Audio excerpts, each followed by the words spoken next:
Wake up, gamers, because you're listening to the Big Thing Dimension featuring Dan and Bob Video Games. You see that mountain, Bob? Yeah. You can download that mountain on your phone, so that way it's ready when you stick the disc in. Oh, great. KZ Excellent. I say words. And Mr. Feel.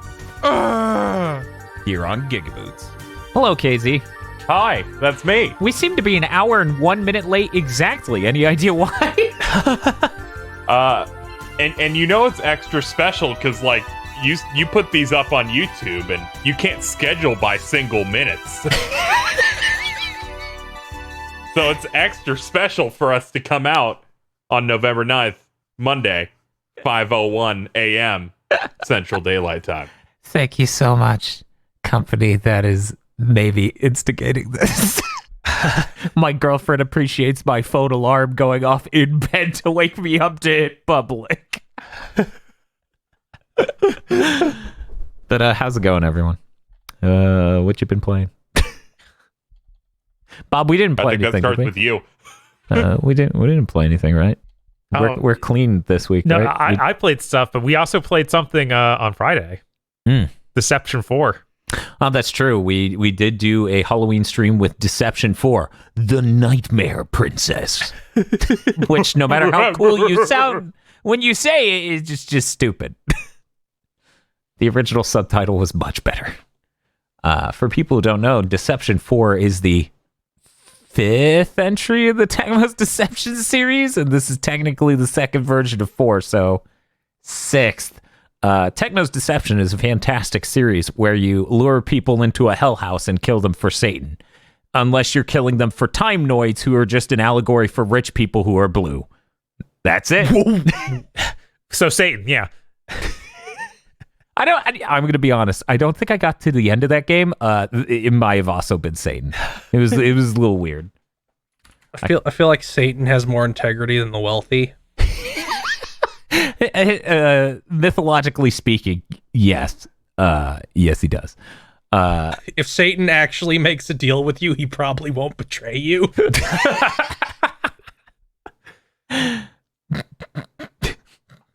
Yeah, probably. He probably has some level of integrity more than King Eclipse from This is already caustic. What? Techno's Deception is a very cool video game. I enjoy it a bunch. Here's a picture of King Eclipse. Is he a time noid? He is a time noid. That's why he's blue. See, because he has the silver spoon disease. Yes. Presumably, that's the joke. Oh yeah, that dude ain't trustworthy. Not in the least. But yeah, these games are fantastic. Instead of directly attacking your enemy, you use traps that you lay all throughout the house. I'm actually a huge fan of the series, just haven't had a reason to play it on the channel before. That latest entry is maybe not my favorite, but it is a great entry point, I feel. As long as you do the side mission content.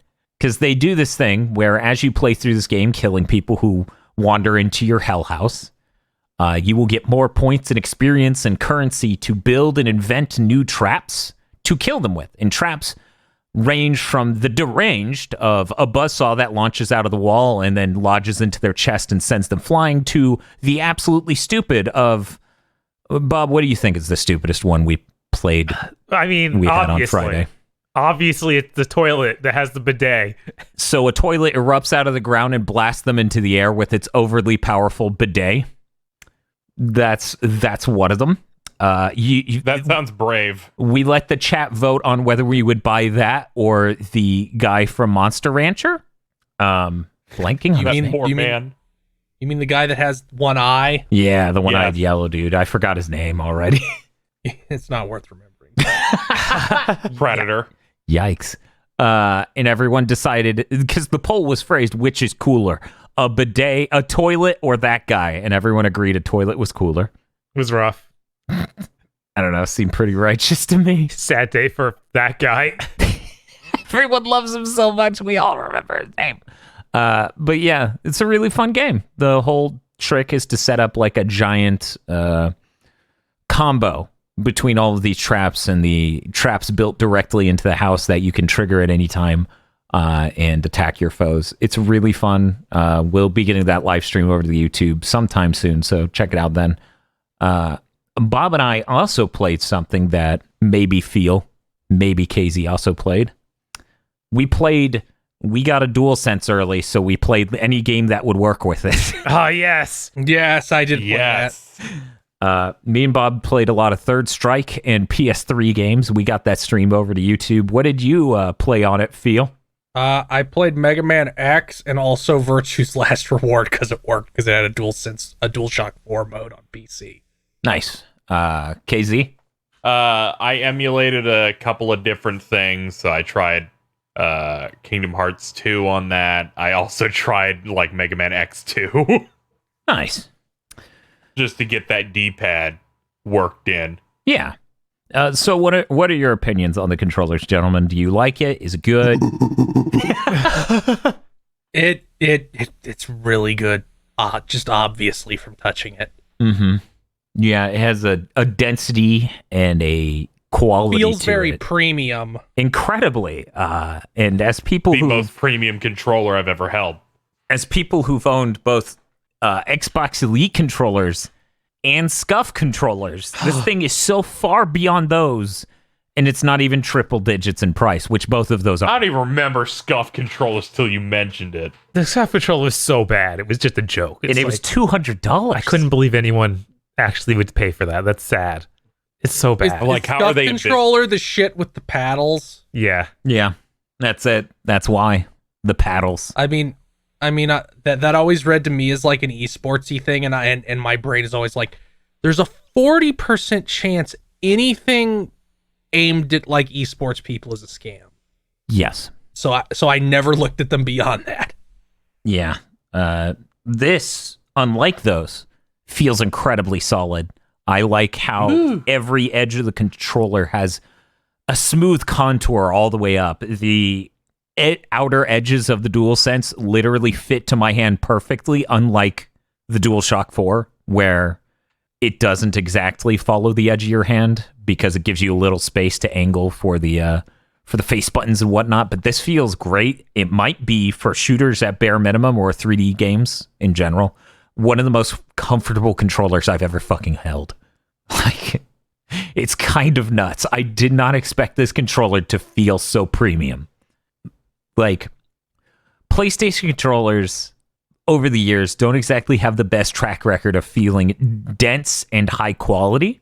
Like, if you compare the GameCube controller and the PS2 controller, outside of the shoulder buttons that, you know, slide in shunk, the GameCube controller feels a lot more solid, seems to have a lot more ergonomic design. The PS2 controller feels a little less premium. DualShock 3, I don't feel like I have to explain that. Yeah, no, there's everyone knows. There's a computer chip and one cord inside. It's a really long cord. It's made of rope. And a shiny nickel. Oh, so that's what's tumbling around in there when I shake the controller. Thank you for solving the mystery. Yeah, that same nickel's also in the DualShock 4. The DualShock 4 was a really big upgrade from the DualShock 3, so I didn't expect this controller to feel like such a massive upgrade over that, but already, having used it for a lot of Third Strike, using Fightcade 2 and the PS3 version and all these other games, this is unreal that this is anywhere near the price the DualShock 4 was at any point in time, given how premium it is. Isn't this the same price as the Switch Pro controller? Yes. It's only $10 more expensive than the Xbox Series controller, which has no batteries. But the thing with it has no buttons. the thing with that Switch Pro controller is they're like $10 extra, but it comes with the extra USB cord. True. Its battery life is good. Yeah. Its battery life is Yeah, great. the Switch Pro controller's battery life is obscene. Yeah, the Switch Pro's controller's battery life will be better than this. I'm relatively confident. There's no way the DualSense has like a 20-hour battery life. That's insane. Yeah, there's no fucking way unless But yeah, we'll know soon. We'll Right. know The soon. DualSense has a 20-hour battery life, and when you plug 3 of them into the PS5, it unlocks the back compat. Yeah, basically, I've gotten to this mode with everything online where it's like, oh, this guy has the PS5 and he's posting these videos and he's playing. This is how long GTA takes to boot. and even the Series X to some extent, I'm just like, whatever, we'll all know by next week. I'm just going to turn off my brain. I don't care. We are insanely close to this point, so it's hard to be It's hard to care. intensely interested. Like, the Series X will be out less than 5 days from now, from this recording. yeah. It is 1 day from when this goes up. We will be live with a live stream for the Series X 1 day and 5 hours from when this goes up, basically. Holy shit! Yeah. Yeah. Yeah. Yeah. So it's really hard to give a shit about rumors. It's really hard to give a shit about really bad looking leaked videos. Because I'm not sure how much you guys have been seeing, but I'm on a number of Discords. People are just posting stuff constantly. But they're just like, this guy's playing this game. It's totally real. And I'm like, yes, I could tell by his phone from 2007 with its incredible video quality that this is legit. But yeah, so I don't know. I think there's a really good chance this is going to become my favorite controller ever. Yeah, we haven't messed with any of the features of it, like the haptic feedbacks and stuff. We just don't know. Right, we don't So even that's know exciting. what that. And every time I've heard even the most jaded game journalists talk about those features, they sound like they're crapping their pants. So I'm sure that I will be duly satisfied. So something interesting about this. The triggers, the L2 and R2, feel so much better than they did on the DualShock 4. Like, way better. And they don't even, like, it hasn't even activated the adapter trigger part, right? It's just the controller by itself. When you push it in, it's such a smooth movement, and the way it angles is the hinge for the DualShock 4 is at the top of the button, basically. The hinge for this DualSense is much lower, so it's a much more comfortable arc. You can pull it straight back more easily. It's really comfortable. I fucking love this thing. I cannot wait to get to use it on an actual PS5. My only concern right now is the way I play fighting games, I rock the controller around in my hand, and I am not used to the shape of this thing, so that's actually kind of hard to do. Because it's big. This is a chungus. Chungy wungy. Where do you sit on that, Bob? Like, do you think this is going to be your favorite controller? Or? I think there's a good chance. I really need to, have the chance to use it on games that make full use of it. But it does feel really good to hold. So, I'm just thinking, this might be my favorite controller. 1 week later, adaptive triggers are a nightmare. you never know. You can turn it You off. can turn it off. Yeah. Which is cool. And I'm glad they did that. Right? That'd be the funniest shit ever. We're like, look at all these cool innovations they're doing, and we all universally hate them. KZ, I spent the last 2 weeks fully entertaining 3D audio as a fucking hoax. and I have yet to be convinced. Same week, you're like, man, I'm really getting down with Game Pass.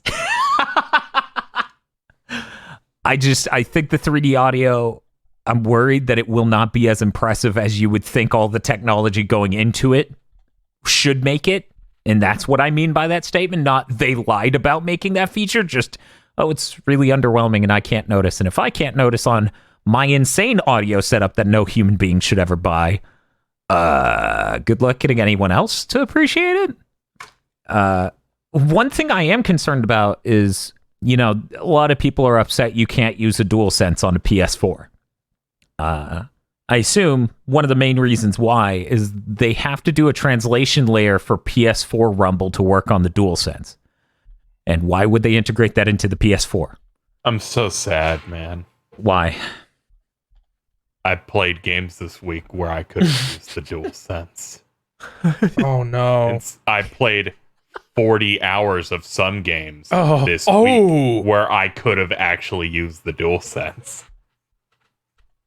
Yeah, that sucks, man. Feels bad, man. I look at it's on the desk in front of me, and then I would just hold. Ugh. Yeah, I told Bob I was a huge fan of the DualShock 4, and then I touched the DualSense and I fucking hate it. Jesus.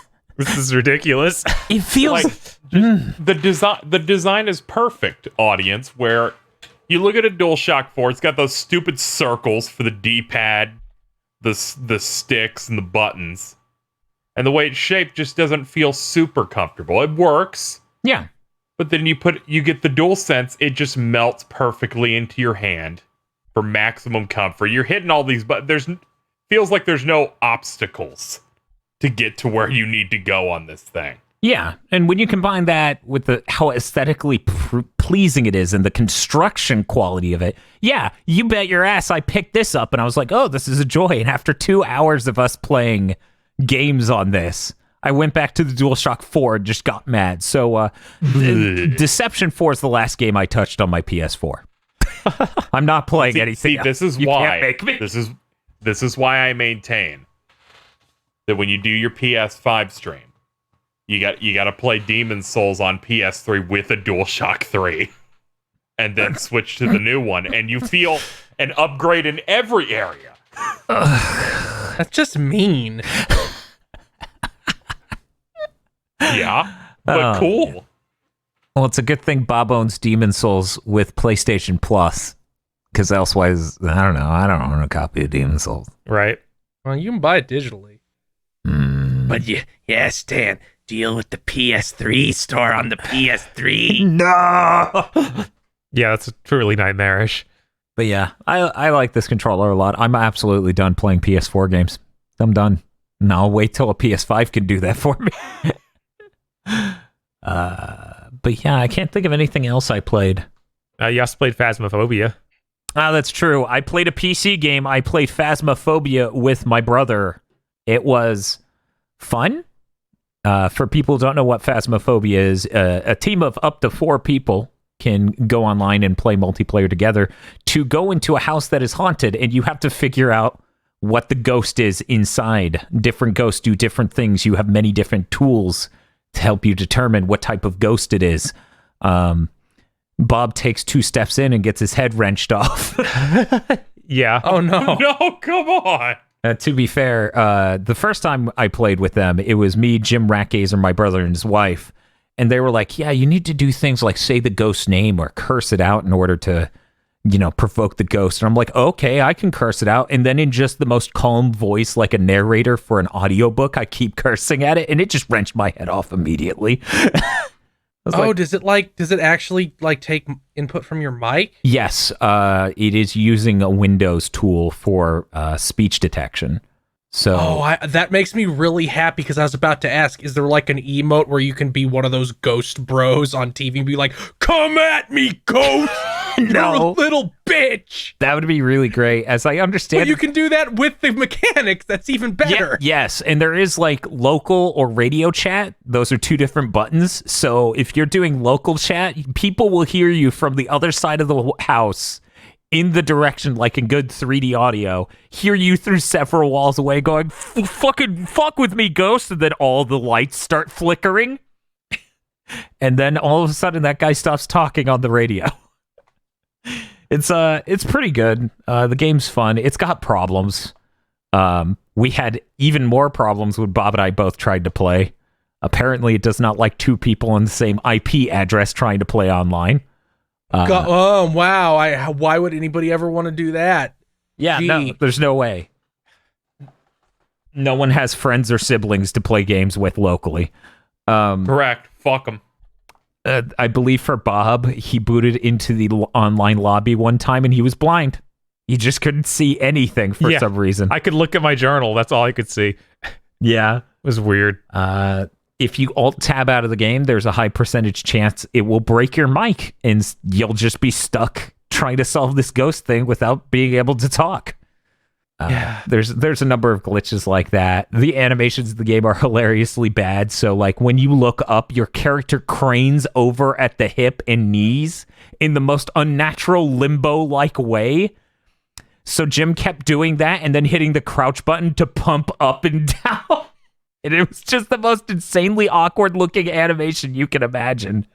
People playing in VR are weird crawling crab people. That is because he set it up. Okay, so the second time I played with Ryan Secrets, Bob, and my brother, Steve. Ryan Secrets set it up, I think, wrong. Because he set it up for him sitting. He wasn't standing. And I don't know if he recalibrated his VR setup for him sitting or if he just sat his ass down. But regardless, he became a crab person who just crawled all over the floor everywhere. Because his VR kept telling him, yeah, he's crouching and moving. Make it happen, game. It was pretty good. Bob, would you say that game is scary? I think that there were moments that could be scary. I didn't experience them really, but I think the potential for it to happen is there. I kept seeing things from a off angle that made me just kind of laugh. Yeah, there was a time where I was leading us down to the basement, and I'm like, okay, the ghost is down here. We need to... And then in the middle of my fucking sentence, the ghost appears like 1 whole foot in front of me, and I just, like, screamed. Then I'm behind him, so I see that, and I like the ghost is almost just T-posing in front of him, so I just kind of laugh. Bob's like, true. Just points at the ghost. I also didn't understand how the game worked too well that first time, so I'm like, okay, there's the ghost. I'm staring at it. Is there something I get from staring at it? Do I just keep doing this? And then I'm just dead. Bob's like, we come to these houses to have a staring contest with the ghost, right? It was like we come here and look at the ghost and identify them, so I'm like, okay, I'm gonna keep looking at it. Oh, that's not it. I'm sorry, Bob Baggins. There was a time Bob was running from the ghost, and he threw open the door. I believe it was the bathroom my brother was hiding in. And my brother's like, no! And the ghost just wrenches Bob's head off, and he closes the door, and he's like, better him than me. Yeah, it was... the whole tone of this game is super weird, because these people will just be murdered. Mm-hmm. Fall on the ground. All their friends just continue investigating like nothing's wrong. Just like, okay. You just see they haven't figured out. They haven't figured out what the ghost is. Steve walk off like dead-eyed. Just okay, it's happened. It's even funnier because the corpse just stays however it fell. So I have some pretty good pictures of people dead on toilets and other things. Also, you can't run really. You do like it's not even a jog. Oh, it's incredible, it's like a fast you guys. Walk. Okay, so your default movement speed in this game is the slowest walk you've ever seen in a fucking video game. Okay. So for starters, imagine that, okay? There is a run button. You move, and I am not exaggerating, 3% faster. It's like, are they even scared or they just want to die? I don't know. No, we're all fearless. Even better, if you successfully, do the job, you take pictures of the phenomenon, you figure out what the ghost is, you write down all the signs of what type of ghost it is. You get like $40. Yeah, like the economy of it's like, what? It's really funny. You died. Here's $30. Congratulations, you died. Here's $20. And I'm like, yes, the Uber economy. But yeah, that game's fun. Really fucking jank, but it's fun. Not sure I would. Do you think does this game have like the ability to make your own map? Not that I know of, and I have no idea what tools are coming for it. That's a shame. If they add one, audience, somebody needs to remember this and do this because it involves a ghost showing up and owning you. Make an Isolation 119 map. Oh yeah, that would be great. Oh my god, that would be really good. Oh my god, it's just the candles everywhere. Tea lights, they aren't even cans. Every character in this by default has the most hilarious stance. Here's a picture I took of Steve crouching in front of a door as a ghost is wandering the hallway. In the lower right, you'll see how my picture with the flash on looked. Every character is always animating in a way that's this hilariously bad. It's like a one-man Unity project or something. Yeah, I think. It's got some real asset store energy to it. Yeah, it's like, wow. No, I don't know if this is as good as what the fuck is that game? Hueca or whatever. No, it's like Disillusion's manga horror that cost $1 and somebody hate gifted me a while back. But yeah, Phasmophobia was pretty fun. I don't think it has a lasting ability to it because you're basically doing the same houses or the school or whatever over and over with a random ghost thrown in. So eventually, it's just going to burn itself out. I don't know if this guy, since allegedly it's a single person team, will be able to update it with enough content to make it work. But it was fun while it lasted. But that's all I played. Hey, Bob. Hey. What did you play? I went back to Devil May Cry 5 this week. First time playing it on PS4. to remember what loading feels like. Yeah, I want to know exactly how bad the loading is. It is so bad. It is unbelievably bad. I also am going through it. You're like, I forgot to buy Devil Breakers. I have to go back in. Okay, see. No, there's no going back in. If I leave the store, I am done. But yeah, I don't. I also wanted to go through and find all the blue and purple orb placements so I could just know that when I'm playing the special edition, just like offhand. I'm opening a fucking guide when I play that. Yeah, no, I got the guide open for me for this run, checklist. so I can just know it when I go for the next run. But yeah, that's the load times are unbelievably bad. Very excited for that to not be the case anymore. But that game's still a lot of fun, and I'm getting my trophies because I didn't have any trophies from Devil May Cry 5 yet. Yeah, because you decided you would never touch that game on PS4. Right? And then they're like, hey, what if there's just a new version that's coming out at launch of PS5? And you're like, oh, this is the ideal scenario. Featuring new Virgil mode. Yes. I also played Dragon Quest 11S because they put the demo out. Heard that game took some hits to visual fidelity. Yes. Let me put it this way, okay? I'm across the room from Bob. Bob is playing 11S. I look over. I go back to what I'm doing. The fan kicks up. I look back. He's still playing Dragon Quest 11, and I go, you switched which one you were playing, didn't you? He's like, yeah, how could you tell? Oh. It is that blatant. It's hilarious. Why does it have to be like this? Why couldn't they fucking... For people who don't know, because, man, it's such a weird situation. Dragon Quest XI originally came out on the PS4. Later, they made a version for the Switch, which is the PS4 version and the 3DS version combined, because it gets that weird 2D mode. And it has downgraded visuals, so that way the 3D version can run well on the Switch. They took that version and they ported it back to the PS4. It's coming out in December, and also the Xbox One. They apparently lost the original graphics, so this version's main features are the orchestral soundtrack and the quality of life features they added. And they added some new content. Yes. Yeah, they originally announced this game, and they just straight up said it's coming to NX, and it was like the first Switch game announced. It was before the technically. Switch was announced. Yeah. It was, Yeah. it was They straight up just said NX will also get one, and then the game came out on PS4 and 3DS. And then you heard interviews and them saying, we're having issues getting this to work at all on the Switch, to the point where they're like, we're rebuilding it. And they straight up had to rebuild it in some way onto the Switch. And that's why this is the way it is. Yeah, so it's really disappointing that it's like this. It has some weird things. There are some things I would consider, like, okay, I'll take that over the better visuals for sure. Like, you have 2 times battle speed, which helps a lot. But you also have things like the game runs at 60, which looks smoother, but I don't think that's really necessary for a turn-based RPG. Yeah. So I'd rather just have it look better. The nice thing, though, is it turns off the motion blur, which the motion blur in Dragon Quest XI is awful. It makes that game look worse.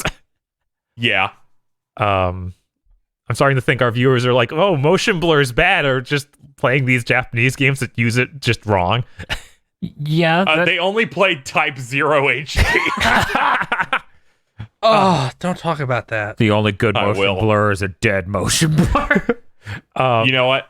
In both versions, best thing, that dog. Oh yeah, the dog at the beginning of Dragon Quest Sandy. XI is pretty great. Yep. Seeing it back to back, because I just played these, I was like, okay, I need to go back and play regular 11 right after I played the S demo. Man, the fidelity of that dog goes down so much. Like, his nostrils are now a texture. He's like a PS2 dog. Yeah. It's kind of funny. And all the I want to grass in the see game- anime Lightning Returns dog. He's still a lot better than Lightning Returns dog. Yeah, I didn't know. For people who don't know about that, please look forward to our Series X live stream. Yes, the time to dog speedrun. Yes. So that's disappointing, but I'm just gonna hold out and see what they do. Maybe there's gonna be some weird extra version for PS5.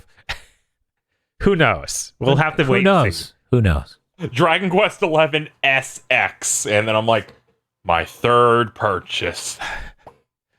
The other thing I tried out was Touhou Spell Bubble, which the demo hit the Switch, and the game's out on there now too.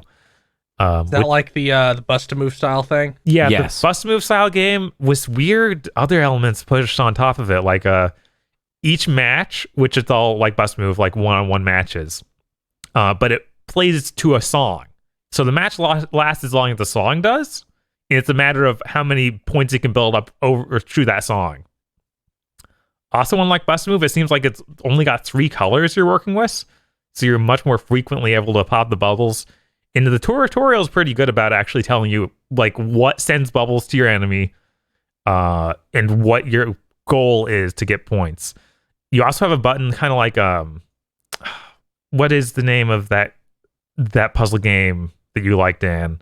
Oh my god, when it has the magical girl lip. Panel Depon? Yeah, Panel Depon. It has that feature where you can hit a button and you'll like push more bubbles down on your own field. Yeah. Yeah, so you can do that to get potentially higher combos. And you also are building up a meter that's a spell attack. And each character has several different of these. The one I was using was like the main Shrine Maiden girl. And she had a thing where she does this pattern on the field where everything in that pattern is turned to a yellow block or yellow bubble. So you hit that and then it pops all of them. And it's pretty neat. Oh, the spell cards that all have really great names, like one of Reimu's spell cards, Lurking Boundary Spirits and the Mysterious Shrine Maiden. God damn it. Which appears on the screen. And Touhou names are fantastic. Like the side game that I think was called Alternative Facts in Eastern Utopia. But this game's pretty cool. I don't know if that's dropping $50 on it like they want. I'm tempted. I might at some point. But with next gen consoles right here, I just don't want to. Shoes are materializing on you now. It also has a bunch of song packs to buy too, so it's like I know that if I get into it and like it a lot, I'll want to get these, and each of these are $6 a pop.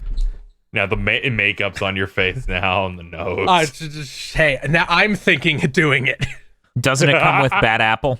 I don't know. It's in the tutorial, but I didn't get to play it, so I can't confirm. I guess we need to confirm it. Yeah. God, bad. The tutorial's such a tease. Because it'll be playing like just the baseline to Bad Apple while talking about stuff. And then when it lets you play for like 2 seconds in the tutorial, it's like, okay, here's the full song. It starts playing, then you do one thing and it stops playing again. And then they're like, okay, see you at the checkout counter. Yeah, basically. That's funny as hell. I was going to say, after you connect the bubbles, there's a really weird mechanic where all of the field darkens except for like 4 of them. Yeah. And then it seems to go rhythm-based as it highlights the different bubbles. Depending on like, if you have a count of more than 5 bubbles together you're popping, the character will float up there and then it'll become a rhythm-based game where you have to match the circle and hit the button in time to pop them. Yeah. It's very strange. It's very, very strange, but I honestly found that to be the most interesting part since, you know, the other parts would just seem to bust a move, but with weird time limits and fewer colors. The rhythm part at least gave it an identity that I find intriguing. Yeah, and I'm trying to say is I'm going to buy this just to have an opinion because I love bust a move. The other thing is if the opponent doesn't just immediately lose if they get their bubbles all the way to the bottom. Yeah? Yeah. That gives you a ton of points, so you're probably going to win. But they could come back by getting you down there because they don't want the round to end until that like full song is up. Mm-hmm. Right. You also get a revenge mode when you get knocked out like that, and it's like your chance to get like show more stuff at them. It gives you a really easy pattern to bubble pop through, and if you hit all that pattern, it sends a good number of blocks at the other guy, and it also is really clear on like when it'll pop more bubbles down. So when you shoot your bubbles, if you have any built up negative bubbles from the enemy team, it'll fire along with them. Okay. And every 3 times you shoot, there will be another row that comes down from the top. Okay. Yeah, I was like, it's really neat to have these things spelled out because I would never like figured that out, like just intuiting it. Yeah. Kind of like Nex Machina, where there are a bunch of neat mechanics in that game. It explains none of them to you. Right. You're supposed to figure it out, and that's supposed to be the joy. Really looking forward to playing Nex Machina on the PS5 because it is so soft on the PS4 vanilla I just passed. I played on PC. Yeah, that'll look nice. Yeah, it will. Hell yeah, it will. Crisp. I'm trying to... What was that other game they made, Bob? Matterfall? Yeah, Matterfall. Matterfall might be visible. Yeah, I looked over there a few times and it was just mush. It was so bad. I waited years to give that game a chance. I bought it at launch to support Housemarque. And then Bob came back with it's kind of like their most disappointing game. And I was like, oh, I don't want to do that. Plus, the PS4 mode apparently looks terrible, judging by the Digital Foundry video. My ability to restrain myself broke down earlier this year. I booted it. It looks like mush. It literally looks like mush. I'm like, okay, I'll see you on PS5, motherfucker. So is that Touhou game out? Yes, that Touhou game is out. Touhou Spell Bubble. It's got a pretty nice aesthetic. Is it in America? Yeah. This is it. So the tutorial's all translated. Except there's one thing where it's like, okay, I now watch this. And when you connect these bubbles, the character will fly up there and it'll say things along with with you popping the bubbles. And when you hear triple, that's how you know you got triple or 3 of them in a row. It's not triple isn't translated, so it's just them literally spewing Japanese, and I'm supposed to know what the Japanese word for triple is. Yeah, the game does a cool thing, and then it says some Japanese, and then the text comes up and says, "Did you hear when she called out triple?" And Bob's like, "No, no, I didn't." Look, Bob, if they gave them English voice actors, we would never hear the end of it. No, yeah, I guess People would be furious. Feel like there's a good stock of Japanese or anime voice actors who are female who could really fill out the Touhou cast, but maybe they would be blasphemy. Yes, you are correct. They fucked up the casting of Reimu. I don't know. I think it'd be funny. Yeah, no, I'd be curious. You'd have to get like a really good voice director though, who was like, okay, I'm gonna be incredibly stringent in who I pick.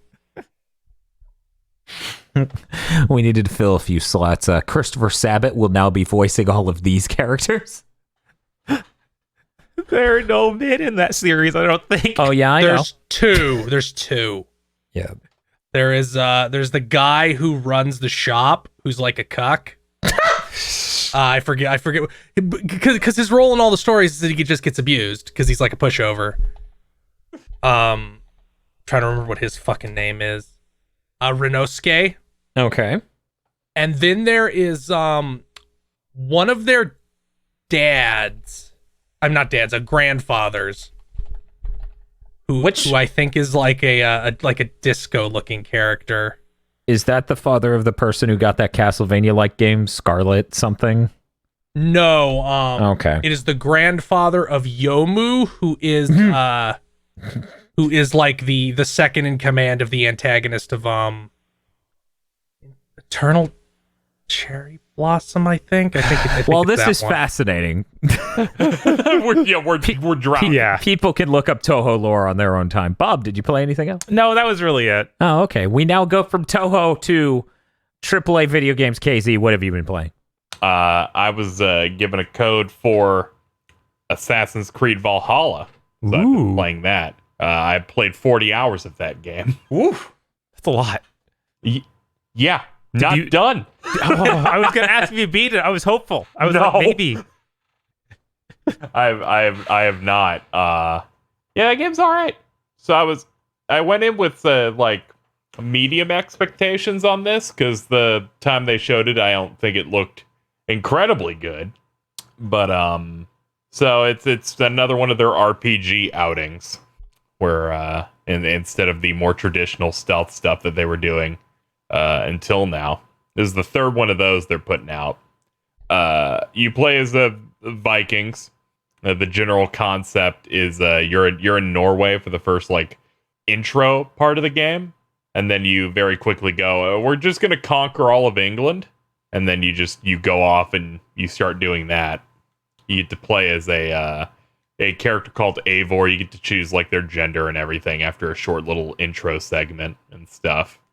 I don't know what they're doing with this Assassin's Creed like real life plot. Is it even here? Yes. I played 40 hours. There has been one cutscene outside of this shit. What? Literally lose my mind. Oh. Yeah, they don't know what they're like. Where do they go? They got stuck with Jesus Christ was an alien. You can't come back from that. They have to just downplay it now. Yeah, so you can't come back from that cutscene in Assassin's Creed 3 where the alien tells Desmond the motion comic about how he has to become the new Jesus Christ in the post-apocalyptic world, and then shows him images of the crusades that will be done in his name after he's dead. There's no coming back. I think you could crawl further up your ass. So that's a disappointment to hear they only have one live action cutscene. Yeah. How's the rest of it? Yeah. I did like the intro segment, and they were like, "All right, you're heading off to England now." And then they shot me out of the Animus for a moment, and they were talking for like 2 minutes, and they're like, "Okay, I'm gonna go back in here now." And they're like, "All right, you have fun, lady, going in there and becoming this Viking." Very quickly, you get this little hub little village that you get to build up over the course of the game, and you have like your conquest map where they're like, you will pledge to go to this region and then get them on our side to like bolster our forces. And each time you do, you get to travel over to that region in the open world, and you start an arc, which is going to be like a chain of quests that you have to complete. They run a variety of different like storylines that are going on over there. Like there's one where you're trying to install a king, but he's kind of like he's kind of a cuck. he's kind of like not a good fighter or anything at all. So you have to like teach him to not be terrible. Wasn't he in one of the previews? Because I was getting the cuck energy from someone in those even then. No, I think he's just like a character for this game only, but he's just, one of the NPCs for this area. Yeah, okay, because I thought I remembered like being like, please, Viking protagonist, you're so cool and strong, and I can achieve nothing. Help me, from the preview. But maybe I'm misremembering. Yeah. It might have been that thing from the preview, but it was just there's a segment where you teach him how to fight, and it's just. He goes down in one hit, but then his health has to refill, and you have to punch him and make him fall down again. which I think is pretty funny. Overall, the quest stuff has been okay. They run a mix of go over here and beat up all these enemies, or investigate this murder that happens. Figure out what was going on with that, or like sabotage your enemies, that type of thing. Has all the usual things you'd expect from an Assassin's Creed game. You go up to a high point and you synchronize so you can see things on the map. I found a collectible that when I was about to grab it, it ran away, and I went, "No, you can't trick me, not this time." And I was like, I'm not collecting any of these. God, that's so funny. Casey's like, nope, I refuse to try. No, you're trying to trick me into playing. Not a chance. I don't need jiggies. I hate jiggies. I love jiggies. That was not a jiggy. It was like a book. Imagine if every jiggy just ran from you. I don't think Dan and Bob would have finished either of those games. I need to know, Casey. Are they like little squirrels? Do they just come with the squirrels? Like, no, they've run. There are squirrels, but they're not collectibles. I killed one with an axe at one point. That was pretty good. And then I think it just gave me leather for some reason.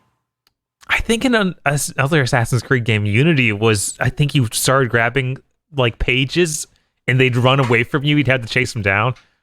I think so. Yes. It was the most Banjo-Kazooie fucking shit I've ever seen in an Assassin's Creed game. Yes. I was like, this is real? What? And then you're like, well, technically it's in the Animus. And I'm like, technically it's made by Rare. Look at this shit. They have a bunch of really funny mechanics for like side content in this. They have flighting, which is someone will say something to you in a rhyme, and you have to own them while also sticking to the same rhyming scheme, and then they give you dialogue choices for it. Mm. And This sounds too close to a rap battle, so I really don't like it. Winning them gives you charisma, which they mark by a little mask face. And they're It like, reminds me of Monkey Island, where you have to do the insult sword fights. Yeah, it's like that, and it'll give you charisma, so you can use that on certain dialogue choices. To which they are so few and far between, it's kind of funny. Where I saw my first one 20 hours in, and I went, I don't even know what this is. That's funny as hell. But you know, maybe I'm just hitting up the wrong quests in some cases. They have a drinking game where you dip your horn cup thing into a giant tub of beer, and you just start chugging by like a circle shrinks on a small area, and you have to press X at the right time, and it gets progressively faster. But you start getting drunk, so occasionally it will randomly go hit right on the left stick right now. Or you just end up falling over, and it becomes this endurance test of beating the other person, and you can like bet the game's currency to try and get more money to buy stuff at shops. Does it play like a jig or something during that part? Is there a theme song to this minigame? I think there's like a crowd kind of like develops near you, and they're just kind of partying and shit. So I guess that counts. Okay. There are some like jigs and songs whenever you like get onto your little boat with your squad, and they will either start singing, or you can press another button to have them just tell stories. So you can switch between what type of boat content you would like. You have them start telling you a story, and then you leap out of the boat into freezing cold water, and when you get back in, you're like, sorry, you were saying? Just like that Uncharted tech. It's also like fucking LA Noire, where they're like, so what was I saying? And then it clicks that part of the fucking audio log that they were playing out for you. Yep. You see Uncharted that, but done without that giant click. You can't hear the rolling of the tape player. So KZ, Assassin's Creed games are known for being incredibly huge. You said you've played 40 hours of this game. Mm-hmm. It sounds like certain things have happened so few times that this game might be unreal levels of huge.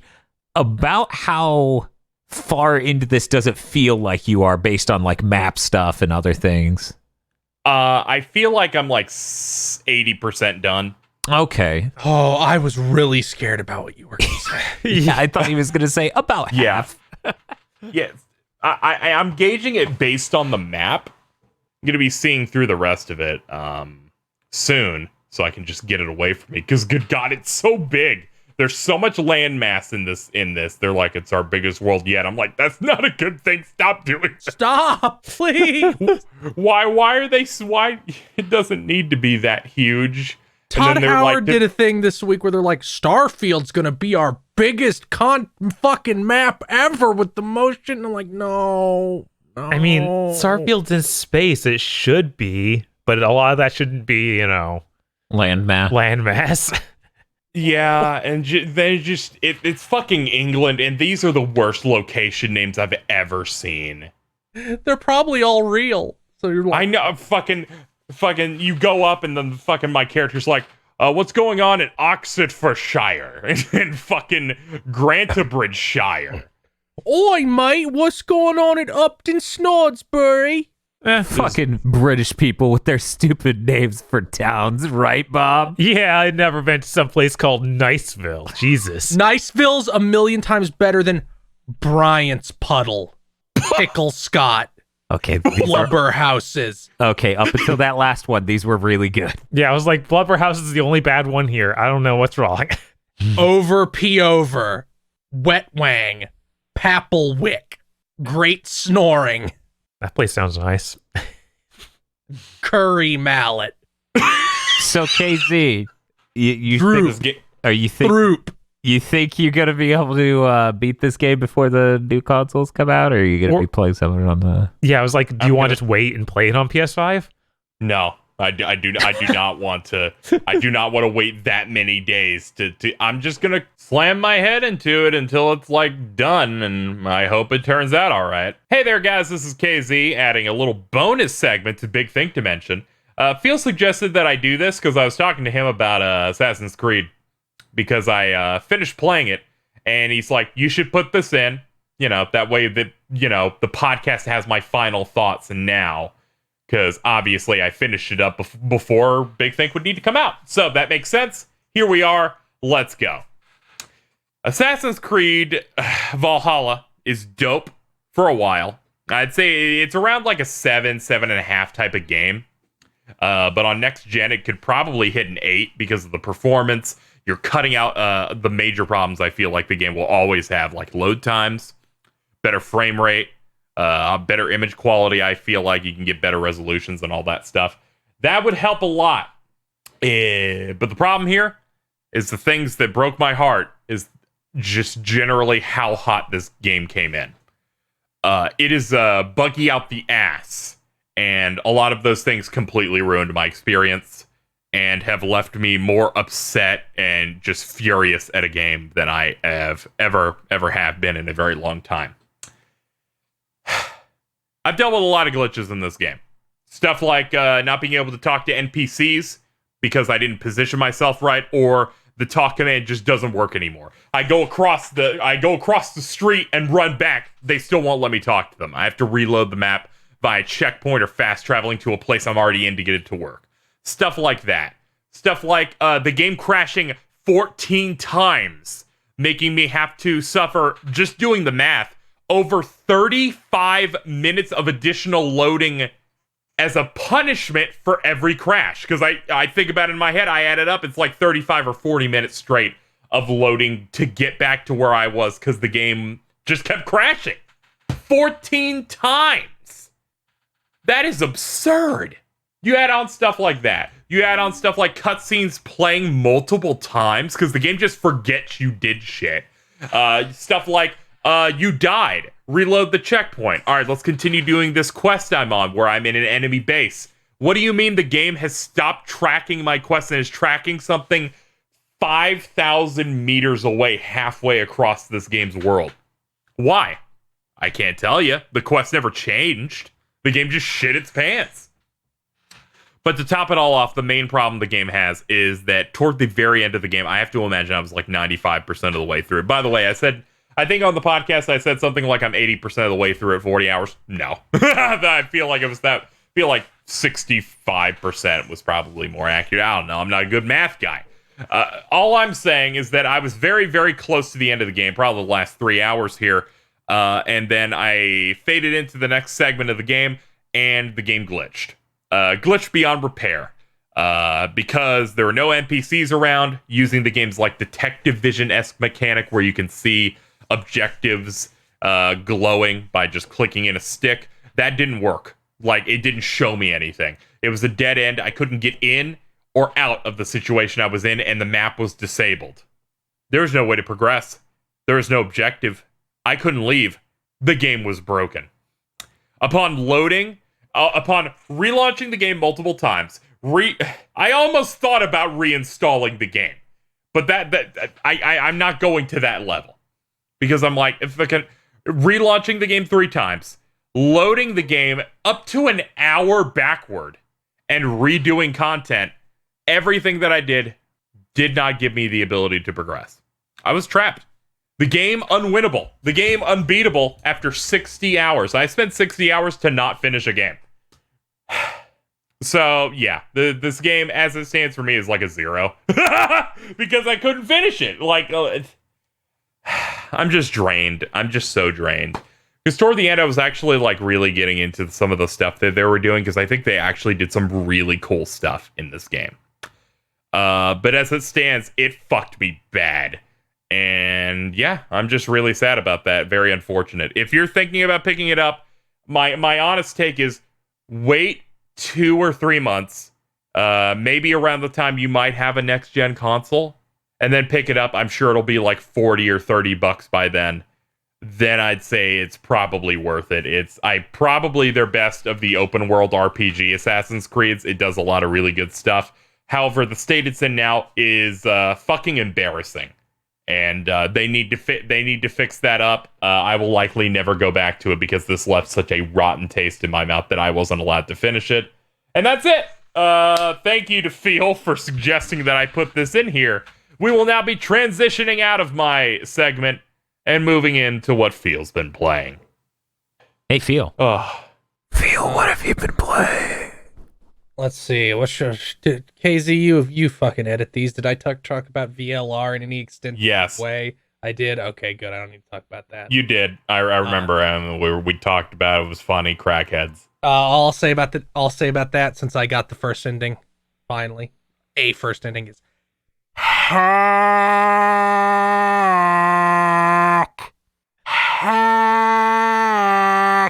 Okay, we've covered that. I maxed out the battle pass on Genshin Impact. I got to level 50. Jesus. Which means I do not have to play it until the next battle pass period, which is Tuesday. You don't have a problem anymore until Tuesday. Until Tuesday, and then I'll start to have a problem even more because a new banner starts and I intend to spend money on that one. I forgot I also played Genshin Impact. No, what did you do, Bob? Congratulations. I just did checklist things and fought cubes. I actually beat the prologue story, and then I got to go to the new area, like the second part of the map, and that one is so much better. It's ridiculous. Yeah, it's real good. It's has like cool music. It has a lot of cool areas. It has cool quests you can just find. Yeah, it seems like there's something behind every corner on that second map. The first map feels like almost empty. And then you get there and it's like, oh, there's things like everywhere. I'm being stopped constantly for things. I do like things, Bob. So I'm excited to play that on PS5. I kind of excited. I am so excited to play. How many hours have you put into that, Phil? Let's see. Let me see when it came out. Let me just see when it came out. It launched on September 28th. It is now November 5th. So, not counting the days I shot the fucking shotgunning I did when it first, when it first came out. Probably somewhere in the ballpark of 150 hours. Now this is why I asked. I told them when we were playing Destiny 1 at 6 a.m. at one point because I made the mistake of tweeting. One time I checked the PS4's activity bar and it tells me what my friends are doing. And it says Phil is he's playing Genshin Impact. His game's been running for 37 hours. And I was that's not right. Either maybe it counts rest mode. It might.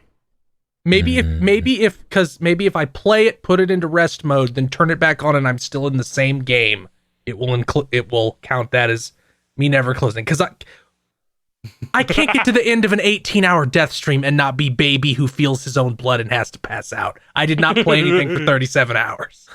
Don't worry. And it's not like I forgot to turn my PS4 off because it's in the room I sleep in and it produces a giant blinding white light that pierces the darkness if it isn't in rest mode. So no. Oh, okay. But yeah, I got all my stuff and I'm ready for the next battle pass wherein I will pay the additional money to start at level 10 so I can get through it faster. How you feel, Dan? I'm glad that Phil's enjoying that game, which is what I hope he's doing if he's spending that much time with it. I am enjoying it. I am enjoying it. I do enjoy that game. That's good. I think the combat is surprisingly fun when you rapidly switch characters so you can give them every elemental effect at once and then they just explode. Other than that, Trails of Cold Steel 4 came out last week, so I played some of that. Do not play that game unless you have played at the absolute minimum the 3 before it. Oh my god. because also ideally most or all of the previous games in the series, because I'm just gonna, the opening of that game is a dungeon with the protagonists of the previous 2 sagas. None of the characters from Cold Steel are on your team. It is like a cold open of them doing shit because the story got to the point where everybody in the entire series has to be involved. And you do a whole dungeon, it's the very first thing in the game after a couple cutscenes, which is just the protagonists of the Sky games and the Crossbell games. And then at the end of that, you fight characters from those games as a boss. That's neat. This is like the 9th game in that series. Yes, it is the 9th game in the series. But other than that, and frankly, if you had played any of it, you would know enough, because they didn't drop any important plot things. It was more because I've seen people say that this game you need to have played every single thing, and I have found that when people say that, it is almost never the case. I think people conflate, oh, that's more cool because I played the previous game with. I understood it. These people won't understand it. Yeah, I feel like people conflate getting not understanding every single thing they nod to with can't get it. But so far there has not been anything that was like, what the fuck is going on? Because I didn't play those 2 games that weren't released in English, obviously. One of them got a really good fan translation, but I still have not played it yet. And the other one only has a machine translation, which of course is bad. So I made the decision last year when 3 came out. I would rather have a really good experience playing those 2 games than have a worse experience with them to have a slightly better experience with these 2. And so far that with 3, that was a pretty solid change. Who knows if this will be an equally good trade. I'm liking it a lot. It helps that it focuses on characters that I like. Unlike most of the characters from the first 2 Cold Steel games, which are kind of nothing. What are you talking about? They're great. Cold Steel 3 introduces like the new kids, like the combat kids, basically. And they're the only good combat kids in history because they're all so much better than the previous characters. But yeah, it's fun. Especially this early part where I don't actually have the protagonist yet, because he's off doing other things. So it's like, play with these guys for a while, and I'm like, oh, that's cool. It's like a different thing. I better chug that game because I do not want to be involved in that when the PS5 gets here. Oh, that sounds like I hope you're far along. I played those games. This has a speed up, so I mean, like this game has this game has a speed up function, so it's not that big a deal. And now that I'm done with Genshin Impact and don't have to put in an hour of Genshin Impact when I wake up and an hour before I have to go to sleep. So you see, because I wake up, because I use all my energy in the morning, and then my energy has recovered by the evening, and I use it again. It's efficient. It's my favorite part of Big Think now. Don't worry, at some point I'll hit a level cap with a bunch of characters and not have anything to do, and this will end. Oh no. But yeah, I'm enjoying it so far. Has some good music. I like the changes they made to the battle system. They refined it a little bit more. I haven't reached any parts where it shits its pants uncharacteristically. Like it shits its pants in a way it shouldn't, because it looks barely better than a Vita game and is on the PS4 Pro. I blacked out at that thing you posted about a newspaper. Oh yeah, the thing where I'm like, because the game runs at 4K on PS4 Pro.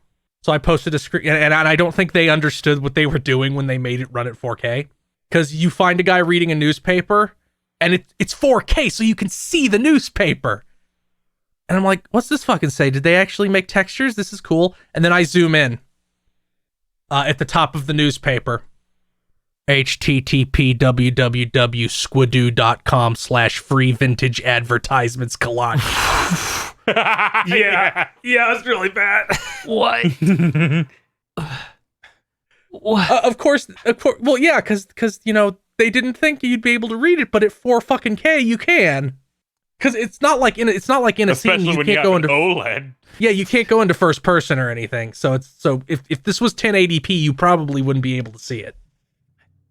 I feel like they But should it's at least fucking edit off 4K. that. Yeah, Yeah, they should have cut off the address bar. Yeah. Yeah, probably. Unless that was part of the image, so you get credit, and they didn't just edit it out. But once again, when you go to a library in one of these games, every single book is titled "Oh God, who's going to die first?" Because Oh they yeah, made I've like seen that one. because they only made like 4 book covers. Okay. okay. Anyway, that's all I played. Okay, well, Bob and I forgot to talk about that. We watched the Next Generation movies. Star not a Trek game, so I guess we Insurrection gotta is go. the biggest disappointment since my son. Did you like how what the fuck is the clone's name? That's Nemesis. But Shizon? is that right, Bob? Yeah, Shinzon. Shinzon. Did you like how Shinzon is just Bane from The Dark Knight Rises? Yes, I thought since he was like 18 in this movie or some shit, it wouldn't bug me. Oh God, does it bug me? The whole time he's just like, I'm you, Picard. I'm like, no. Oh, that sounds good. You merely adopted the darkness. I was born into it. Yeah, there's a scene that takes place in a really dimly lit room, and I'm like, oh, he's not. Please don't address how dark it is. He's like, sorry if it's too dark for you in here, Picard. And I'm like, no! Yeah, they didn't let him have it up enough. Yeah, that's true. I feel like our Bane is like approaches being George Bailey. Like, I don't have your money, Batman. It's at Bob's house and Mary's house. What do you want me to do, Batman? You want me to lasso the Joker? Anyways, we need to talk about Pod Lords. The Pod Lord. Oh fuck, the Pod Lord.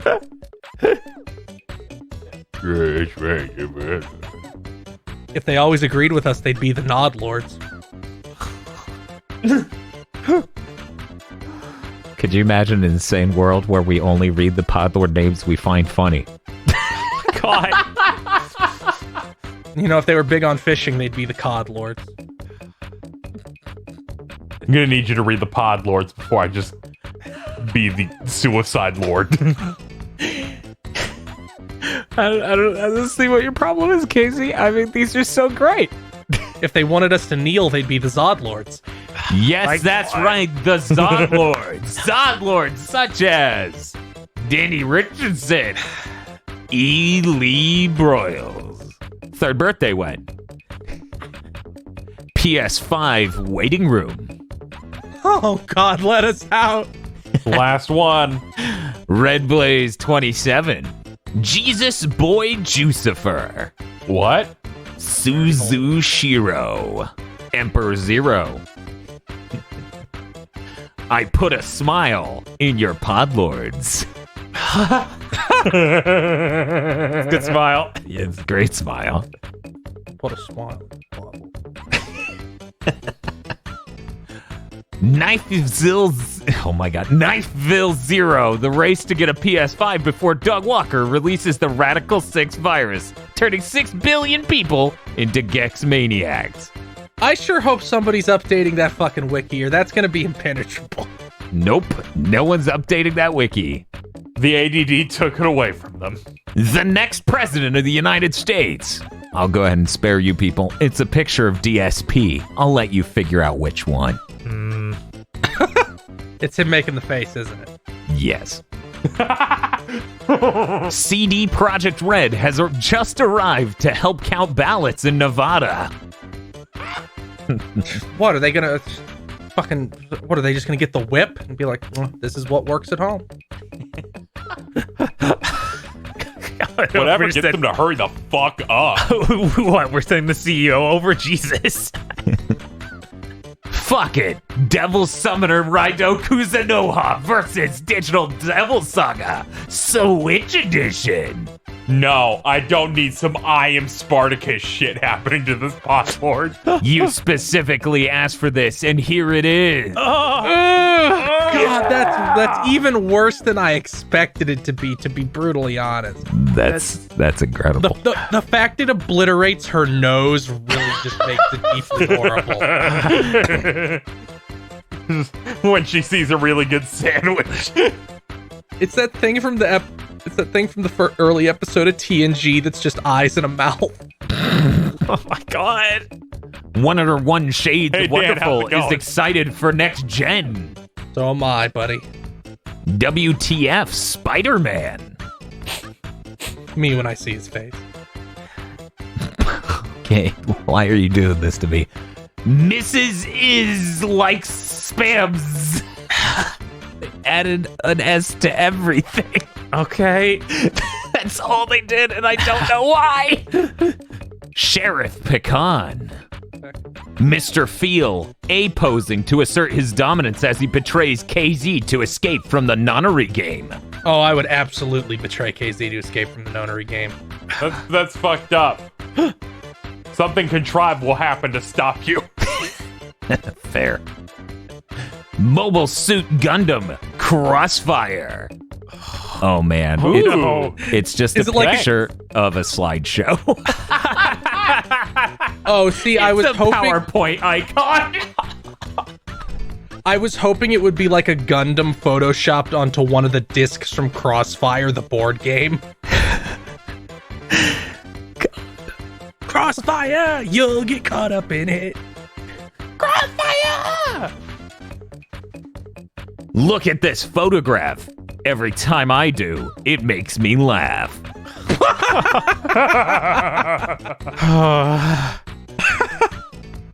Man, look at that. That's true. Such little storage in one photo.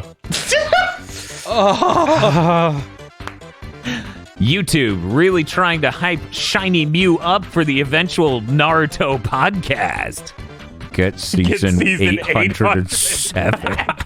I don't even think it has that many episodes. I can only assume it's like season 8, episode 7. Right? Yeah, that has to be what it is. That has to be. Santi Kunai. KC. Travis Tunberry. Ah, That's actually pretty. He's saying doink yeah, it's just Tifa with doink. instead of saying moe. He's saying doink. That's really good. God. It's really good. Devil Summoner Raito Kuzunoha versus Digital Devil Saga Switch Edition. I'm starting to feel like we're trapped in the fractal Tom Clancy maze from 2019. That's the news. I know. Conductor Adam here. Next gen is the week this big thick dimension comes out. All aboard! God, we did it. Maybe we'll figure out what the create button does. God. I hate you. Skyfire Hero wishes the Gigaboys luck with the PS5 launch stream. Stay safe, hydrated, and fed. Oh, there's no worry. We have a slow cooker and a water cooler. Kyle Bjork. Your. The sins of the Podlords. There's no image. Okay. Apple Gothic is terrified of demon souls. Seeing some of these bosses animate in 60 frames per second will be freaky after all this time. Yeah, that's 4 times the amount of frames. God, I can't wait to see the simp move in 60 frames a second. Zilter. Zass is still trying to find a bit. This is harder than they thought. Oh, hurry up. Getting close to the end of the year. Yeah, that's when we shut down Big Thinkaman. We will not be doing that. Nobody have second thoughts about your money. We're not going anywhere. Big Think Dimension will continue until at least 2 of us are dead. 'Twas the big think before next gen and all through the house. Not a creature was stirring, not even Michael Mouse. Oh my god. Yeah, it's from Melody of Memory. Look at him. He's over there. He's hanging out. Hey, Phil. Yes? Phil. I know normally I read the names, but can you read this one for me? Oh, of course. Crumdo face.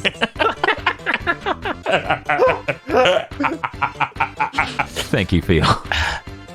Game Pagliacci. Is this the one you were losing it over? Yes. Look at him. I'm gonna. Because we were starting this, you were cutting Podlords before we started, and you started convulsing. So good. I go to doctor. I say, doctor, I do not have many games to play. I am depressed. Doctor says, sign up for Game Pass Liachi. Many games on it. It will cure your illness. I begin to cry, but doctor, I am Game Pass Liachi. Craig Goss. I like the game of cat and mouse, but when should I go for the kill? You ever like get weird messages as Podlords? Yeah. It's like I'm reading away statuses on fucking AIM. Ooh, cursed. No, look, Go- that one has a lyric. Oh, that's cool. Gotta get the disco. I didn't know you could type in a musical symbol. Oh, they must have looked up those alt keys for that. Those are hard to remember. Yeah, very hard. Feel your misspelled motherfucking life ends in 3 weeks. And it's a picture of Popko with the hammer and the clock. I have no idea what this could even be referring to. Yeah, I have no idea either. Maybe they're assuming that's when I'll get to Zero Time Dilemma. With 56-hour weeks, Cooper Tank must now also prepare to survive the USPS peak season hell. Oh no. I'm so sorry. Yeah, it's not great. Thank you very much to our podlords. Thank you, That real or a Podlord name? I like how we can't. We've been broken so much that no one's willing to get owned. It's real. Thank you, thank you. See, I still refuse to thank. Thank you, Podlords. Thank you, Podlords. Thank you, Podlords. KZ Coin. Oh. Can we get sounds that sound like a coin? No, he okay. can't do that. All right. Okay, close enough. And if you'd like to become a Podlord, you can go to our Patreon at patreon.com/gbpodcast. For as little as $5 a month, you get access to many benefits, such as early access to Cursed Content Club, such as access to Cursed Content Club commentary tracks, What? Cursed Content by Committee, our Patreon exclusive Cursed Content show. Look, I ran over my words. What do you want out of me? This is the human emotion. We keep in human errors. It's like baseball. Sure. Ignoring all marks this episode. No, only with my Patreon thing. Early access to Chugging Bleach and Mondo Cool, our 2 anime review podcasts. I totally didn't put an earlier in the statement that was fucked up and wrong. Extended armchair dev pitches, where you get to hear our actual ideas, and other benefits. That's patreon.com/gbpodcasts. Yeah, don't be harsh on Feel on that. This is his first time reading that. Look, do you want to know why I was so... Okay, I'm gonna fucking pull the veil away so the chat can know what I have to deal with. All right, what's up, chat? I'm not the chat, but the audience. Every time I do that, I don't know if it's Dan or KZ, one of them will post an emote we have on this server of Doug Walker's face. Because Yeah, that's I have me. set- One time it was fucking Dan. and I got screwed up this time because I was waiting for it to respond to it, and it never came. So I just died. It was like she'd never pulled the football away, and Charlie Brown still ate shit. This is what happens when you reveal that you move your head the same way as he does in the intro of his videos. I do. So I heard we had some game news. No way. Yeah. It's a slow week leading up to these next gen launches, right? Yeah, absolutely. So we're gonna knock out KZ's news first. Hey KZ, let's talk about your news. Far Cry 6 as well as Rainbow Six Quarantine. Feel, what is that? Okay, I remember a trailer where there's a watch, and it's like they're going through a maze. I'm assuming it has to be that. Yeah, that sounds right. Oh Sure. yeah, I just asked because I don't remember what it was, but it's been delayed. It's gonna come out later next year. Good shit usually moves whenever they're like, it's coming out at the beginning of the year. It's like, no, it's not. Yeah. Okay. You know what? Considering how well the last 2 Tom Clancy games did, maybe they need a little bit more time. Maybe a little bit more time won't hurt it. Last 2 being Breakpoint and The Division 2. Bob, let's go to your news next. Yeah. All of this very short news week, so we're going to take everyone out real fast. Sure. I'll start at the top. Random Japanese TV program. Real esports news. That's not a real thing. There's no fucking way. That's what it said. It is. Shows off the Devil May Cry 5 virtual gameplay with Beowulf and Mirage Edge before anyone else does. Just spoils all of it. A few days later, we got the official, like, okay, here's some good quality videos from IGN and stuff. And press outlets everywhere. And yeah. I thought the IGN coverage was surprisingly great, adept, decent quality footage too. But it was funny as hell that he accidentally misread Mirage Edge as Miracle Edge. Because when he said Virgil uses his Miracle Edge, both me and Bob laughed so hard. Yeah, I really wish it was called that now. That would have been hilarious. Absolutely. But yeah, it's like a phantom version of the Force Edge, which is pretty great. I'm deliriously excited about this. Like, I feel like my DMC5 hype was like in the middle now because of how badly they've marketed this thing. Mm-hmm. And then they posted gameplay and I'm like, this is a 10. Yeah, no, that looks amazing. Definitely check out those videos, especially the IGN one, because he actually goes through all the mechanics and stuff they add for Virgil, and it looks like a lot of fun. Yeah.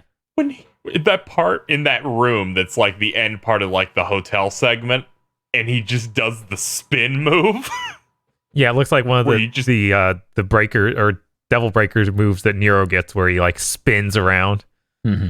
He becomes a buzzsaw for like 10 seconds straight. It's the best. Jesus.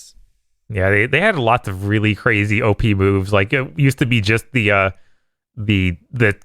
sword one from the last game, where he like caused a bunch of interdimensional cuts, then she uses a sword and everyone explodes. But now every weapon seems to have one of those. So that's pretty great. Raw. So the Beowulf, he like punches the ground and it becomes this gigantic explosion. In that they put the doppelganger move on and just the regular devil trigger, so you can just have doppelganger easy access. And now the more typical double trigger is Sin double trigger, and it's insanely OP. So, pretty neat. God, extremely raw. One of his taunts, he just summons Nero's arm. Yeah, it's pretty messed up. Yeah, that's really funny. I hope he has one where he reads different William Blake poetry than V. Oh my god. Other stuff we got this week. FromSoft tweeted about Elden Ring. So they acknowledge that game's real still. That's neat. Yeah. No, I already have Elden Ring. It's a PS2 game. You can buy it on the PS4. Oh, that's made by FromSoft. That's Eternal Ring. Eternal Ring. Jeez. What's Elden Ring? Doesn't sound like a real video game to me. Why just not be that exact same game? What? I hope. That would be so funny if just like Evergrace and fucking Dark Souls, I was about to say, what if Elden Ring is to Eternal Ring as Dark Souls 2 is to Evergrace? Wouldn't that be fucking unreal, man? It would be pretty unreal. I mean, I won't be able to tell because I don't know what Eternal Ring looks like. Oh, well then tune in for our stream because we're undoubtedly going to play that on the PS5. I checked compatibility. It is compatible. Ooh. This From Software tweet was funny because it was kind of like an obligation type of thing of throwing you a bone. Like because they tweeted it. They're like, here's the Sekiro update that we promised before. That's a part of the Game of the Year bundle that adds like a boss rush and some additional stuff like bloodstain mechanics and a few other things. And then replied to it saying, also, yes, we're still making Elden Ring. Game is real. Please believe us.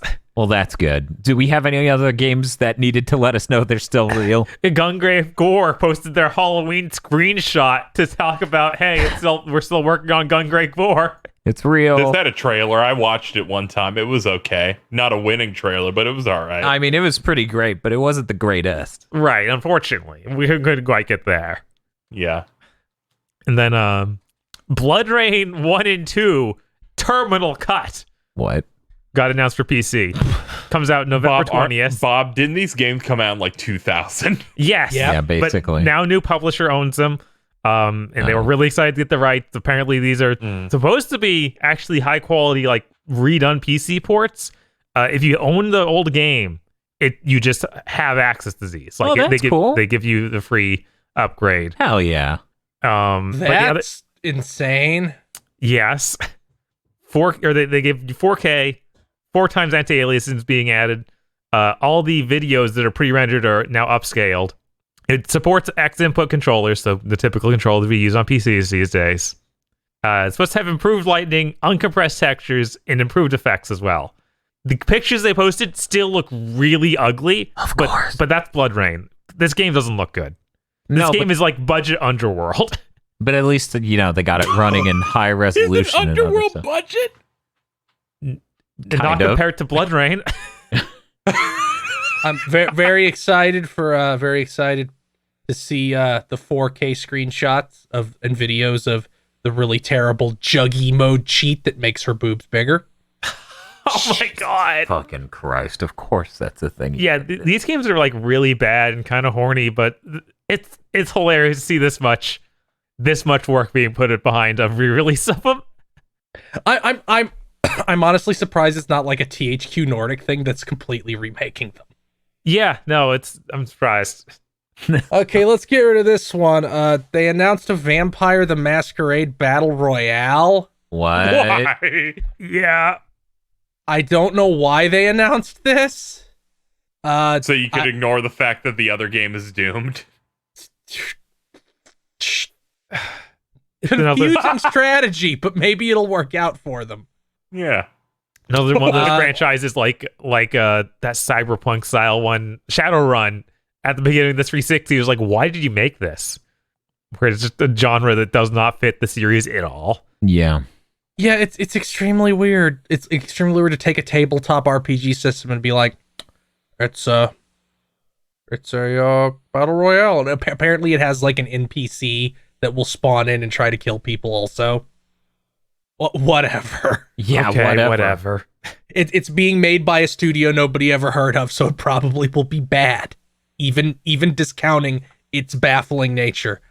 Let's talk about the GameStop death cult. Okay. Oh, this is real bad. So GameStop is having a TikTok dance contest. Yes. Yeah. And your You've got a good reward, prize. your reward if you win is not money, not a day off. Your store gets 10 extra hours of what's the word? Labor hours. Payroll. They get 10 extra payroll hours so that they aren't woefully understaffed during Black Friday, or at least less woefully understaffed. Isn't that great? Every single person involved in this decision should be drugged to Central Park. Yes. Yeah. As you quoted, Central and Park. Yeah, this is insanely bad. I don't know how they haven't done damage recovery on this, because my god. The fact they haven't, like, Bob read this and tweeted, hopefully this is an insane district manager that will be fired immediately. But they haven't commented on it, so presumably they are just rolling with it. Yeah, no, it sounds like it is a company-wide thing. It's not just some psycho. It's the whole thing. You won the honor of working more. God. And that means that they're planning to still do Black Friday like normal. That's insane. Absolutely mind-blowingly stupid. But yeah, I can't believe it. It seems crazy. Bob, I heard you had some news about what we talked about last week with games not being on the shelves. Yes. So I now fully understand what they mean by top 200 games. I'm scared. Uh-oh. So they don't put up used or new games on the shelf anymore. Oh, it's fucking over. Yeah. What the not used one? You're done. This company is going to be gone in a year. It gets worse. They just have prearranged display art for every game that came out recently that have both used and new stickers on a single case. So at a glance, every game is in stock used, meaning in order to find out if it actually is, you have to go up and ask for every game. Why do they want to die? It's over. Yeah, I don't know how you didn't... If you run this by anyone who's worked even a day, they would just shoot this down. There's no way it should happen. Somehow this is rolling out for the whole company. That's insane. They don't even do like a test region. That's psychotic. Yeah. Yeah. I have no idea. Like, that's so crazy. That also means that there'll be tons of, like, the niche games will stick out there for a second when the game comes out. And, of course, they won't have either copy, but they'll have the case out. There'll be tons of people who just grab a case and they don't have it. Because that's already a problem with display art. But, you know, there's, like, dedicated sections for it and be like, okay, it says display only. We don't actually have that. But this is, like, that's everything. That's insane. There's no way to explain this to a customer. And also, yeah, once things get a certain age, they'll just not be out there anymore. And then you'll have a giant pile of, I don't know, Anthem that no one even knows you have. I mean, they were still going to have a thing of Anthem. Yeah. A pile of Anthem. But yeah, it'll be whatever's new now will not be displayed in 3 weeks. So what? I don't know. Watch Dogs? We have to take the Watch Dogs case down. It's been 3 months. Who knows? Yeah, this sucks. Yeah. This is the worst thing so far. Yeah, no, that's... They're finding new and bold ways to top themselves. This That almost makes sense. seems They engineered. started collabing with Microsoft, right? Oh no, it's like a brain disease. Microsoft is just handling the backbone of all their data for sales and stuff. Nothing about the but in-store guilty management. by association. Yeah, but the disease got through. Dan, I'm sorry. It's like one of those. It's like a mental virus. Like you look in the mirror now. Like the GameStop CEO looks in the mirror now, and like Phil Spencer is just standing behind him. He looks in the mirror now, and it's Phil Spencer with a single horn, and he punches the mirror. Phil Spencer in the mirror. Phil Spencer leans over him in the mirror and is like, "I am Game Pass." God, I'm just imagining that only as Green Goblin. Stop. Now I'm worried I'm going to turn on my Series X, and it'll just go sleep. Like, the Green Goblin suit is pretty Xbox core, I think. Yeah, That's what it's gonna say when you find out that you can't download next gen updates for literally any game. dude, fucking the amount of reviews that just came out that were like, the next gen updates aren't here, so we have no games to review. Like, what? Okay, but That was the funniest shit was listening to a podcast that was like, this is our Xbox show. We're gonna talk about, here's our review of the Xbox Series X. They talked about hardware at the end. They're like, sorry we couldn't talk about games, but they aren't ready yet. So I'll see you guys next week where we will talk about new Xbox games. This is insane. Why'd they even have the embargo end? I don't understand. That's the craziest part of this for me. Because they can't not be a part of this news cycle, Bob. You can't just... they would rather have bad news come out than no news. That's So crazy. of course they're going to have an embargo that ends before They there are should have games. just delayed the box because they clearly weren't ready. They're coming in so hot that they're like, here's our plan. We'll send the consoles to reviewers. We will not give them any notice, any like instructions. Days later, we'll tell them don't turn on the machine. Then days later, send them games where half the codes don't work till launch. And the other half, the next gen graphics aren't ready yet. Yeah, this is insanely rough. As much as I like the idea of pushing back the box until it's ready, looking at Microsoft's lineup, it won't be ready anytime soon. Even when these next gen patches hit, they don't have any compelling software. I'm not saying this to be funny or to meme or anything. Like, it sucks that I'm paying, admittedly, not $500, but $375. Thank you, Xbox One S, for your noble sacrifice. I keep seeing people say things like, whatever, the Xbox has a weak lineup, so does Sony. I'm like, stop saying that. Stop lying. Yeah, they have to lie, KZ. A lot of people have that brain disease of, I haven't looked into what the other thing is, so I assume it's bad too. That's Everybody makes fun of the Xbox OS for crashing all the time. The PS4 OS does that. Saw someone saying, fucking Sony is not putting out any exclusive that's gonna look as good as Gears 5. Oh, you're so dumb. Oh my god. I know people are capping real hard today. I have to let you know I'm stuck in a pit as I go, does Sackboy look better than Gears 5? Move on. No, this is a good line of questioning. I'm just literally thinking because that's probably the most underwhelming exclusive they have. Fucking Astrobot looks better than Gears 5. Okay, now we really need to. So yeah, the Series X review embargo ended. I haven't had a time to watch a lot of those. I was busy today doing production on things. There's not much to them.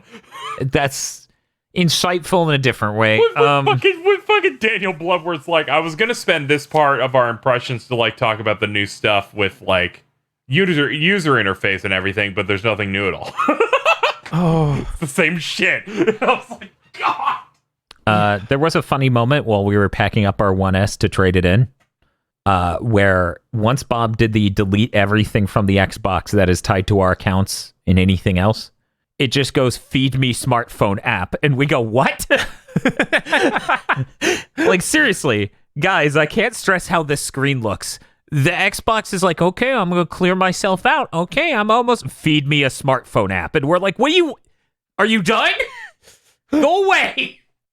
Apparently the new firmware, the new OS, that's what it's gonna do when you turn it on. It's gonna demand a smartphone app, but there's also a button in the corner that you can use the controller to do.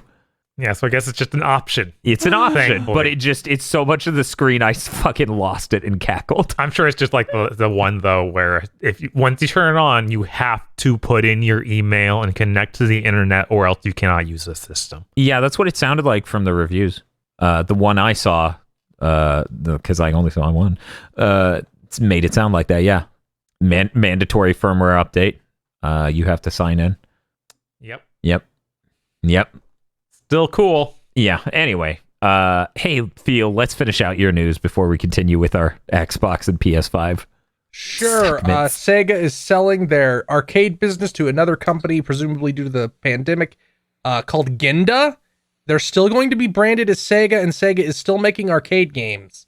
So I wouldn't be surprised if this is a situation like what happened with Gynax, where it's a weird shell that is still somehow owned by Sega, but nobody actually knows yet. Because it's just isolated. But who knows? They're selling it. They'll still be Sega. None of them are closing, which is what people initially reported it as, them closing, but they are not. They're selling off their arcade business one step closer to Xbox. I was going to say that. I'm like, now if you want to write a stupid fucking article saying the same thing that people have been saying every 18 months for 15 years, you can do that. Also, Hooray. EA announced that a new Need for Speed and a new Battlefield would release in fiscal year 2022, which is April of next year to April of 2022. Cool for one of those. Which one do you think? Need for Speed, since they're giving a better development team that, so it feels like they're definitely trying to course correct. Hey, the Battlefield one, I don't know. Battlefield got plenty. It's had a pretty long development cycle. When did the last Battlefield come out? Was it 2018? I think it was Battlefield V. Let me look it up. Yeah, that was 2018. Okay, so there you go. That's 4 years. That's longer than they've had in a while. this is the first time they have a decent amount of time. Now we'll actually use it to make something good.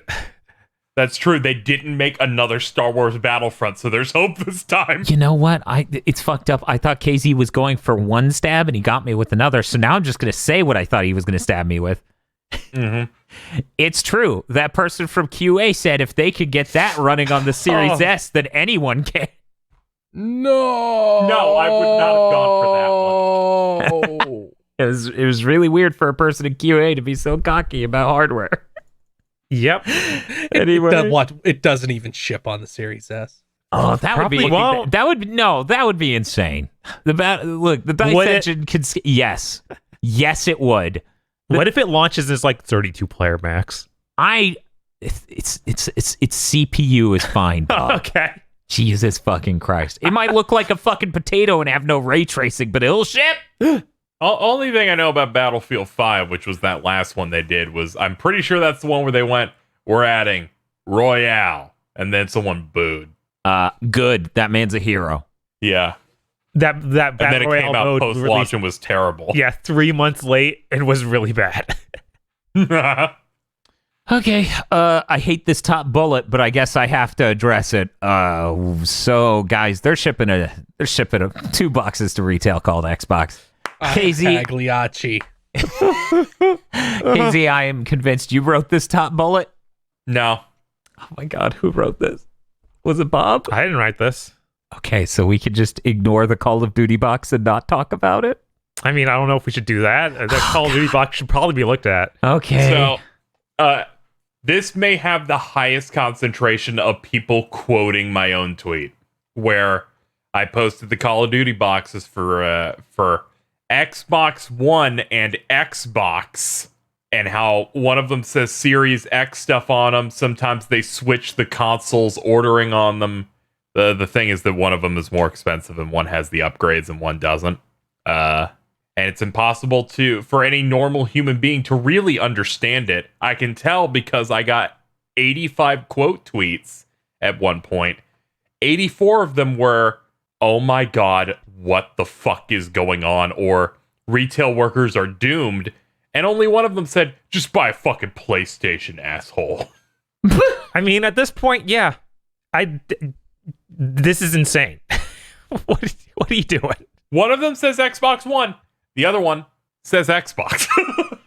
My favorite part is the banner in the upper left, where on the next gen one it says Xbox Series X, Xbox One, and on the last gen one it says Xbox One, Xbox Series X. It says both on both. Yeah. And I'm sitting here and I'm staring at this and I'm like, this is insane. This is a puzzle. This is insane. I'll figure it out one day. Wait a minute. Why doesn't it say Series S? And Bob goes, because it doesn't have a disk drive. And I slam my head into the desk. I also had that exact fucking experience. It's like, That's the worst. And then someone replied to me saying, "Do you think they print different discs? No. What if it's the same disc and you go and you buy used copy of this and you didn't get the good one? Like you just end up having a disc that isn't the good one." I feel like the discs have to be visually different. For Call of Duty, because for people who don't know, it doesn't have Smart Pass. You have to buy the next gen. Smart delivery. Smart Pass. I'm done with this Fuck shit. this Fuck all this. entire gen. Anyways, fuck this. It's only one console manufacturer that's a problem. We have to talk about the velocity architecture in like 2 minutes, so I'm already not happy. Anyways, it doesn't support... I am game delivery. The velocity pass architecture. Anyway, since it doesn't give you the Xbox next gen Series velocity. it doesn't give you the next gen for free, you have to buy it. Either that disc for the next gen version is unique, or there's a code in the box. It better not be a code in the box. That'll make everything even worse. No. Oh no. I could see him doing it too, and it's so frustrating because all of the next gen is just online anyway. You guys have to download that. Fucked up how Microsoft still found a way to make their next console online only. Yep. Bob, Yeah. I will let you read the next bit of news. So Digital Foundry did a great breakdown of Gears 5 and all the new stuff they've added for this next gen patch to make Gears 5 a next gen game. And I appreciate it, and it's a great video, and the upgrade is palpable because you can just look at the video and you go, they both say they're dynamic 4K, but the Series X is clearly higher res. Yes. Like, it's way sharper. Better textures. You've never, ever heard people talk about Gears 5 as much now. Yeah. It's true. It launched last year and no one gave a shit. Right. Anyways. Also, the Gears 5 does not use velocity architecture. Hey, Bob. Hey. What does then? What uses the velocity architecture? Assassin's Creed Valhalla, they said. Okay. Well, it's a good thing because that's, I'm not even shitting you, the only Series X game I bought on disc. So I'm glad I get to experience the velocity architecture on a single game. Who knows? Maybe Devil May Cry 5 Special Edition supports the velocity architecture. No one's asked Capcom or Microsoft to tell us. That's what the B on the book means. I hate that I have to tell you this, Dan. Uh-huh.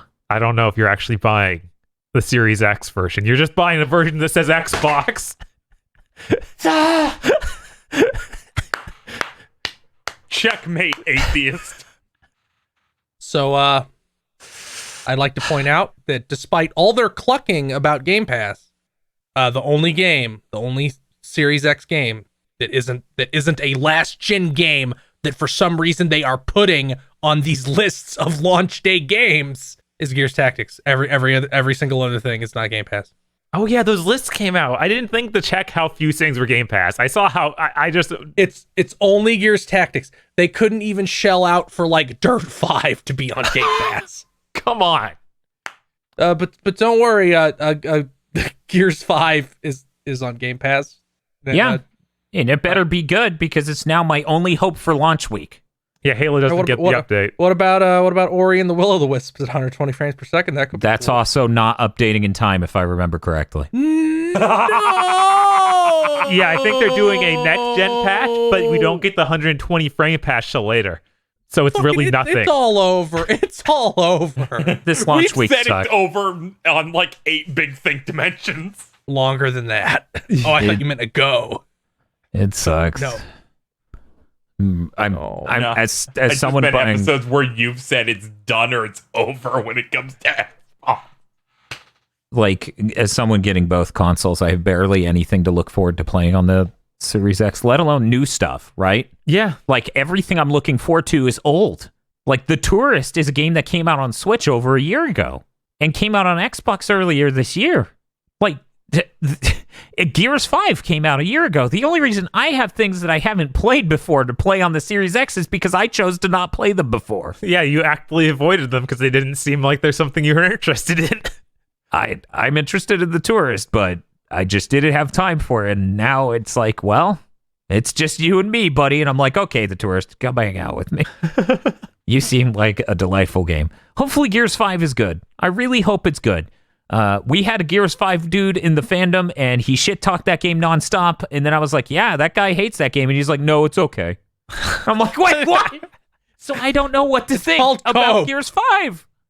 I don't know what to think at all. He has I'm the excited. mask on. I'm excited to find out if Gears 5 is in fact a good game and fun. God knows the Series X input latency improvements are intensely good. I'm very excited for that. I'm not excited for this next bullet of news, though. The Xbox Series S has a usable SSD space of 364 gigs, which has now been confirmed. Of course. These motherfuckers. What is wrong with them? As I tweeted, local pub now serving drinks and thimbles. This is 300... As a person who just suffered through a whole generation on 500 gigs, you gotta be kidding me if you think this thing's gonna last through next gen. Yeah, they'll last just pay 2 $200 games. for a memory card. Like, so between Game Pass and only having 364 gigabytes, you're spending most of your time downloading. I don't... This thing is a death box. If you defended this thing at any point, especially if you're like a professional, triply so if you were trying to sell this as the poor person option, fuck you. Yeah, it's bad. It's real bad. This thing is... It was bad at first when it was, okay, this is for poor people, the option that makes them spend more money and they own nothing. That alone was bad. Then you have the element of, here's our box that appeals to 2 different niches that mostly don't cross over because more all digital people are enthusiasts who are okay with spending more money. Mm-hmm. Then you have this. It's almost useless. Yeah, the Series S is a really fucking bum deal. And if it at least played back compat games at Xbox One X fidelity, then I would And had a disk drive. And I mean, I would at least have its back at all. If it could do 1X level back compat, if it could do 4K on a original Xbox game, but like it can't even do that, and it doesn't have a disk drive. So you're paying $300, and now it has no storage for an all digital console. So you're paying more. It has no space. So you need to buy that extra space, which costs more than the difference between the 2 platforms. And gets you like, and you end up with like maybe 300 more gigabytes when you take into consideration the size of the series. Like there's literally, if this thing had a disk drive, I could be okay.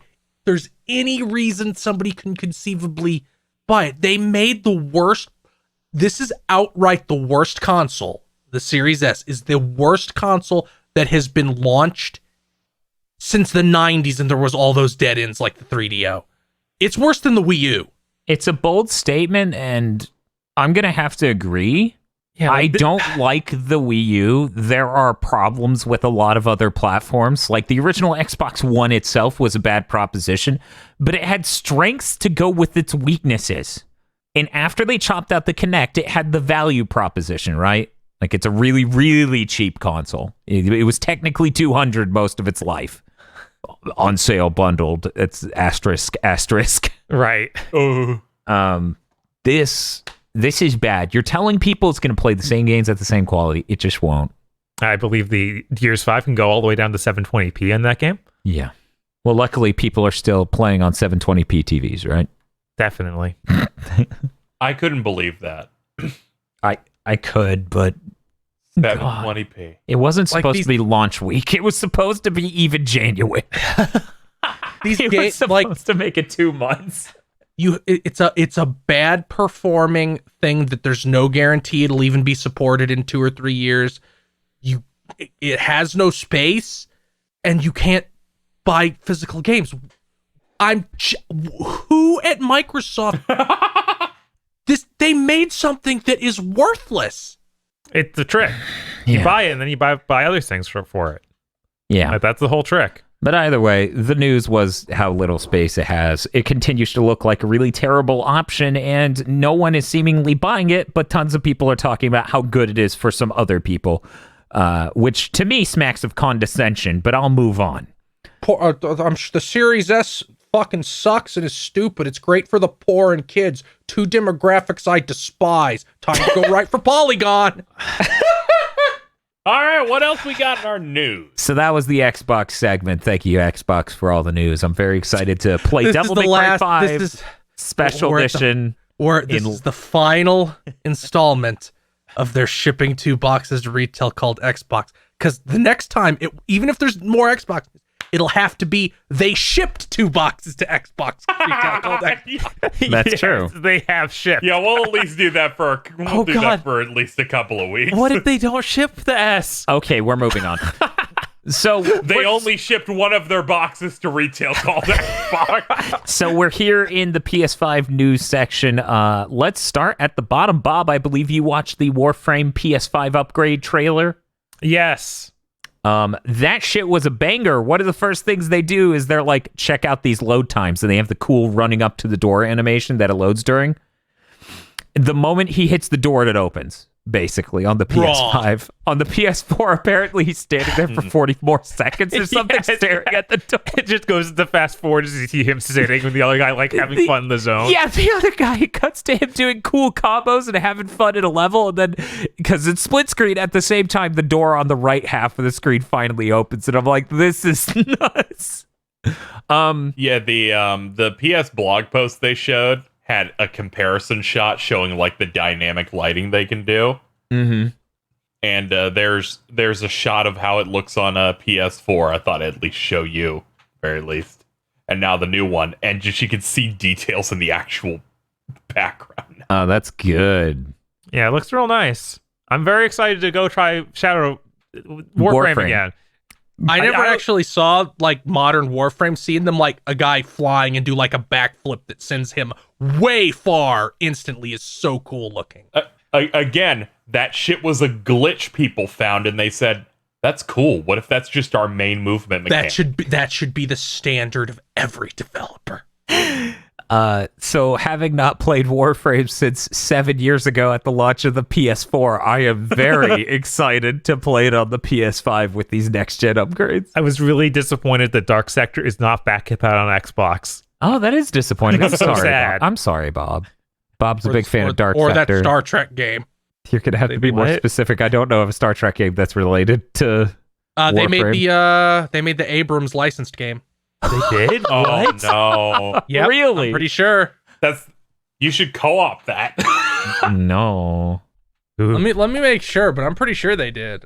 Ah, man, that would I get am- dangerous. Me and Field just sitting here and being like, oh, hurrah, go ahead and go Yep. over there. Yep, they Pizza did. Wall." They made God. Star- I don't need that in my life. They made the 2013 Star Trek licensed game developed by Digital Extremes and published by Namco Bandai. Now, this next segment is going to be complicated emotionally for people who can't read irony in tone. So brace yourselves. Maybe don't take what we're doing literally. Okay. Hey, Bob. Hey, what's up, Dan? Days Gone, #Freaker Gang. Hashtag Freaker Gang. Dynamic 4K and 60 frames per second on PS5. Yeah. That is pretty great. It actually is really hype. Yeah, when I saw that, I'm like, one, I typed Freaker Gang. Two, no one saw that I did that, so 8 people tweeted at me saying, "Hey, dude, Days Gone news." Yeah, I got multiple of those too. It was incredible. For people who don't know, one of the cool things about next gen is variable refresh rate. So even if it doesn't lock 60, frame drops will be less noticeable since they are, higher up there, and your TV could, in theory, sync to it. So this is gonna be unreal, I feel, to see this game running at that higher res and that frame rate. Better loading too, because this is an Unreal game. Yeah, this was the 2-minute loading, and then you spawn in T-posing, unable to move for 40 more seconds. Yes. You spawn in with sleep paralysis. I think it's really funny how those PlayStation keeps doing their like meme gif of the main characters. God, yeah. And this I think one looks really bad. Yeah, these look really bad, but I think that it Okay. works for basically every franchise except for The Last of Us. That's the only one where Thank you. please That's stop. Yeah. Where these I No, laugh. you're wrong. You're wrong. It works for all of them except for The Last of Us Part 2. Yeah, I'm sorry. I feel like it works. I feel like it works best for not Last of Us, Days Gone, because in my head, this isn't actually how the characters act in the game, but Okay. in my head, they're just like characters from Trailer Park Boys. Yeah. All right. That works. But I was talking to somebody last night. They were like, I hope when PS5s become stable, GameStop will still give me a lot for my PS4, because otherwise I won't get a PlayStation 5. And I just say to them, I'll pay any amount for Days Gone at 4K 60. And they go, stop. And I go, I'm only partially joking. And they go, I know, that's why I'm mad. Even better for anyone who's listening to this and didn't know the great news, PlayStation Plus Collection, which is free with PlayStation Plus, has Days Gone on it, and you get to keep it as long as you have Plus. It's not going to be removed from the service Finally, ever. You get to keep. everyone will experience fucking- Days Gone. It's the Jed Bush image, but for fucking Days Gone. The Days Gone Everywhere program. Man, that's really cool. Nothing leaves the PS Plus collection. If it leaves it, you still get entitlement. Yeah, as long as you redeem it. It's like normal PlayStation Plus. As long as you downloaded it, you keep that forever. So That's neat, because they actually have some third parties on there. So Yes. it's like Game Pass, only not bad. Just I don't want to be in the comment section for that moment. Candidate 1, Spider-Man Miles Morales. Candidate 2, Demon Souls. Both 1-0. Every state, Deacon Days Gone. He's unstoppable. Miles is like, I don't know how to fight this. This man's unstoppable. God, it's gonna just- be really funny if I get the platinum. It's Miles Morales trying to slow down Deacon from tearing through the mall like Rhino.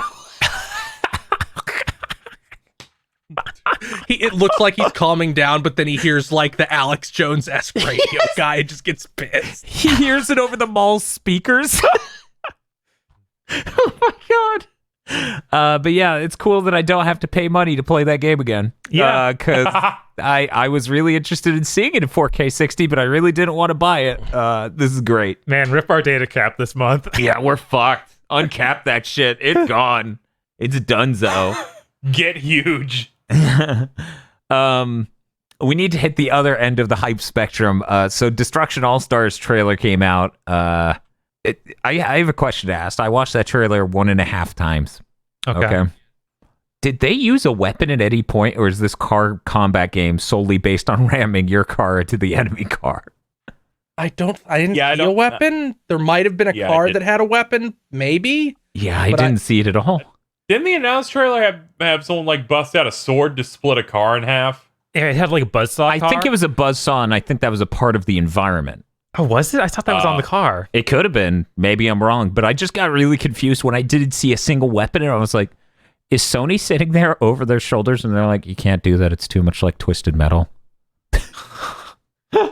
Maybe it's just like we can't do our goofy hero thing if they get iced. Maybe the conceit is going to be that like these people survive every single thing. Oh yeah, they like fly out of the vehicle when it gets blown up, and then they have to do wall running and stuff to get to the new one. That trailer I don't like seeing Angelo in movement. Oh, why? Yeah, What's up? He's doing the cool symbol, and then he's pointing. There's that part at the very start of the trailer where he does the thing and then just yells with his back to the camera, and you can't hear it because it's silent, obviously, but he's yelling the N-word. Obviously. I liked what I clicked into the GigaBoots Discord the other day, and someone was like, wait, what do you mean he's racist? You know he's not actually racist, right? They're like, what? No, this can't be a bit. These are my two goals: convince everyone that Angelo from Destruction All Stars is racist, and convince people that Warface was an actual Battleborn character.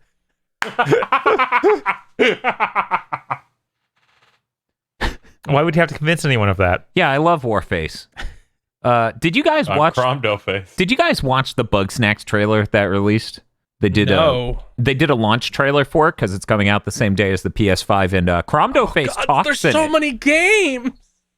No, there aren't any games. This isn't cope. No, PS5 has no games. None. I'm not a cook. Anyway, let's see. KZ gush about Final Fantasy. Real quick, I want up? someone to make a mod for Bug Snacks whenever it comes to PC, where Cromdo Face sounds like we say he does. If somebody wants to make that and contacts me with his lines, I will read them in that voice. Absolutely. That sounds too good. So we got some FF16 news, KZ? Yeah, they put up the official website as promised. It has a ton of art, character profiles on the first three like main characters, backgrounds for them, a bunch of locations and countries and lore about that. Our main character's name is Clive Rossfield. He sounds relatively normal. Yeah, motherfuckers on Twitter were like, oh, I don't know about that name. It sounds weird. Noctis Lucius. Yeah, I was like, this seems really, really normal compared to some things like that. People have been poisoned by Latin. by Kino. Like, whatever. Lightning's real name is Claire. Yeah. Is it? Uh-huh. Yeah, her name's like fucking Claire Farron. Oh, that's neat. For some reason, I just assumed it was Lightning. Now, Snow's real name is Snow, unfortunately. Yeah, that makes it better, actually. It's like, so your name's really Lightning? No, fucking dipshit. Whose parents gonna name me that? And then Snow's just sad. Fucking Wojak. No, he looks like the Yes Dear Wojak. Like, who would name their kid after a weather phenomenon? He's just sad in the background. But that Final Fantasy 16 stuff's neat. Yeah, it's got more lore than the entirety of Final Fantasy 15 already, which I'm not shocked. The amount of stuff going on in 14 is pretty crazy. I don't know. Final Fantasy 15 by the end just dumps viewers pages of lore that are meaningless and bad. So you got to play Final Fantasy 15's episode Arden, where there is an hour and a half worth of narration in a giant lore room that they created that tells you about the world. And stuff. It is crazy. I feel like some of it was dumped in there when they canceled 3 DLCs.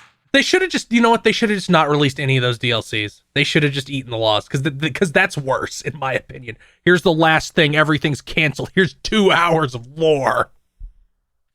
Yeah, that's real bad. They worked hard. That Arden DLC was hilarious. They got Lotus Juice to do a battle theme. That was okay. I'm excited to play it on the PS5. Oh, good. So am I. You know what? What? Sure, Why did I I'll say play that? Final Fantasy 15 again on the Well, PS5. Wait a second, KZ, you can't play Final Fantasy 15 on your PS5. What are you going to do on your Series X? Play the Final Fantasy 15 episode Disguise demo that I still have on my account. I am actually really excited to see that. Yeah. I like that I had an answer. Don't you want to play both? I mean, I'm sure Final Fantasy 15 will run better no, on the I series. don't want to buy it again. What? Well, lucky you. It's on the PlayStation Plus collection. No, it's on Game Pass. That was the build up. Oh, Yeah, we're on the Xbox side, and you're right. No. Just go find some Rice Krispies, then you can use Yeah, Game Pass. fucking like you don't want to eat Rice Krispies. Come on. Okay, I do. That might go well with all the cheer wine I bought, but like, I'm gonna die playing fucking Demon Souls, ODing on cheer wine and Rice Krispies treats. KZ's like, okay, Chad, I'm gonna take a 5-minute break. I'll keep talking though. And in one hand is a bottle of cheer wine, and the other one of those foot-long Rice Krispie treats you can get at a gas station. Oh God. Oh, next week's gonna make me come. That's it for the F16 news. It was just like, hey, they put out a bunch of lore and stuff. We know Yoshida once again made the joke of he kept denying that he was direct. He's like, I'm not directing the next Final Fantasy. So he opens the message on the website of, hi, I'm the producer. That's right, just the producer.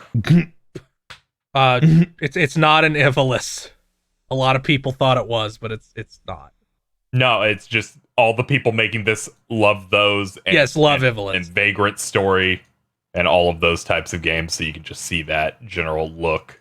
Oh yeah, you can tell he loves Vagrant Story because there's a character from Vagrant Story that's just in it. Yes. Not the same character, he just stole it for this. Do you think it'll be directed as far as the cutscenes, like the prequel movies again? Going back to that? No, they'll just be directed like cutscenes from The Last Remnant. Oh no. Let's move on. Okay, great. Gran Turismo 7 had an ad come out that leaked, apparently, saying that it is scheduled to come out in the first half of 2021. Hell yes. What a strong fucking showing for PlayStation. Yeah. Excited to play it. Excited to play the first Gran Turismo game I'll have ever played. Yeah, so as this news comes out, we confirm it's the first half of next year. I sit there and think this is one of the strongest years PlayStation has literally ever had, from November this year to November next year. And Xbox can't ship one game. It's competition is good, everyone. If we didn't have competition, these two would isolatedly charge $600 for these boxes. On a related bit of news, I'm not going to go much into. The new AMD processors came out. They're great. They're a substantial improvement over the prior processors. AMD is now uncontested, so they're just hiking prices. Oh, of course. Corporations are not your friends. Stop fucking thinking that way. The moment Intel gets kicked out of their fucking dominant position, AMD's like, oh, cool, raise the price.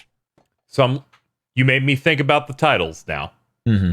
So I'm just thinking Spider-Man, Demon Souls, Sackboy, and then next year GT7, Destruction All-Stars, mm-hmm. Ratchet and Clank, Mm-hmm. Horizon 2, and God of War. Mm-hmm.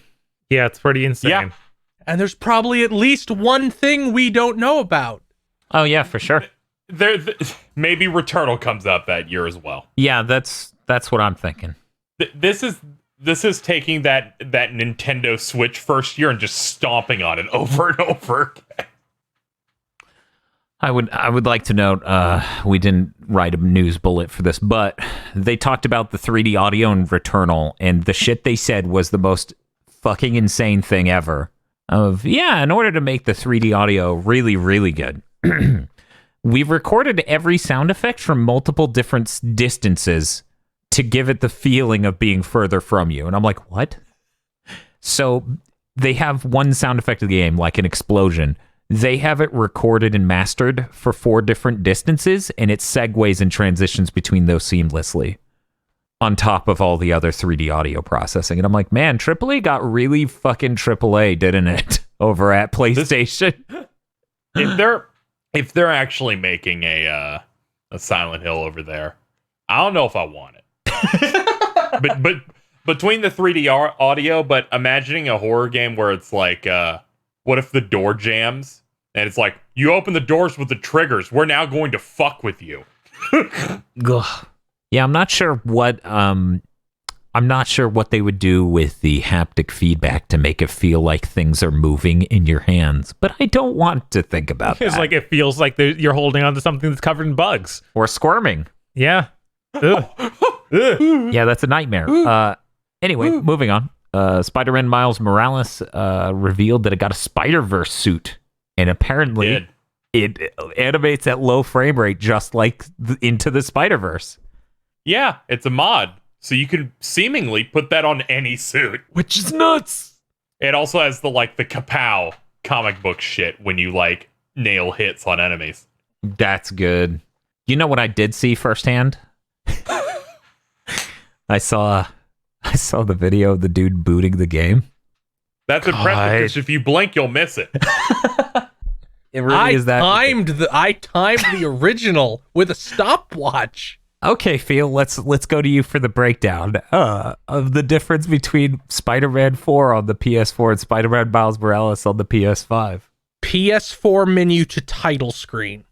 OS. You mean OS to title screen? Yeah, PS4 menu, PS4 OS to title screen. 56 seconds. Mm-hmm. Hitting continue until to the point where I could move, even the camera, 34 seconds. So 90 seconds total. Okay. Now, Dan, how fast is Miles Morales?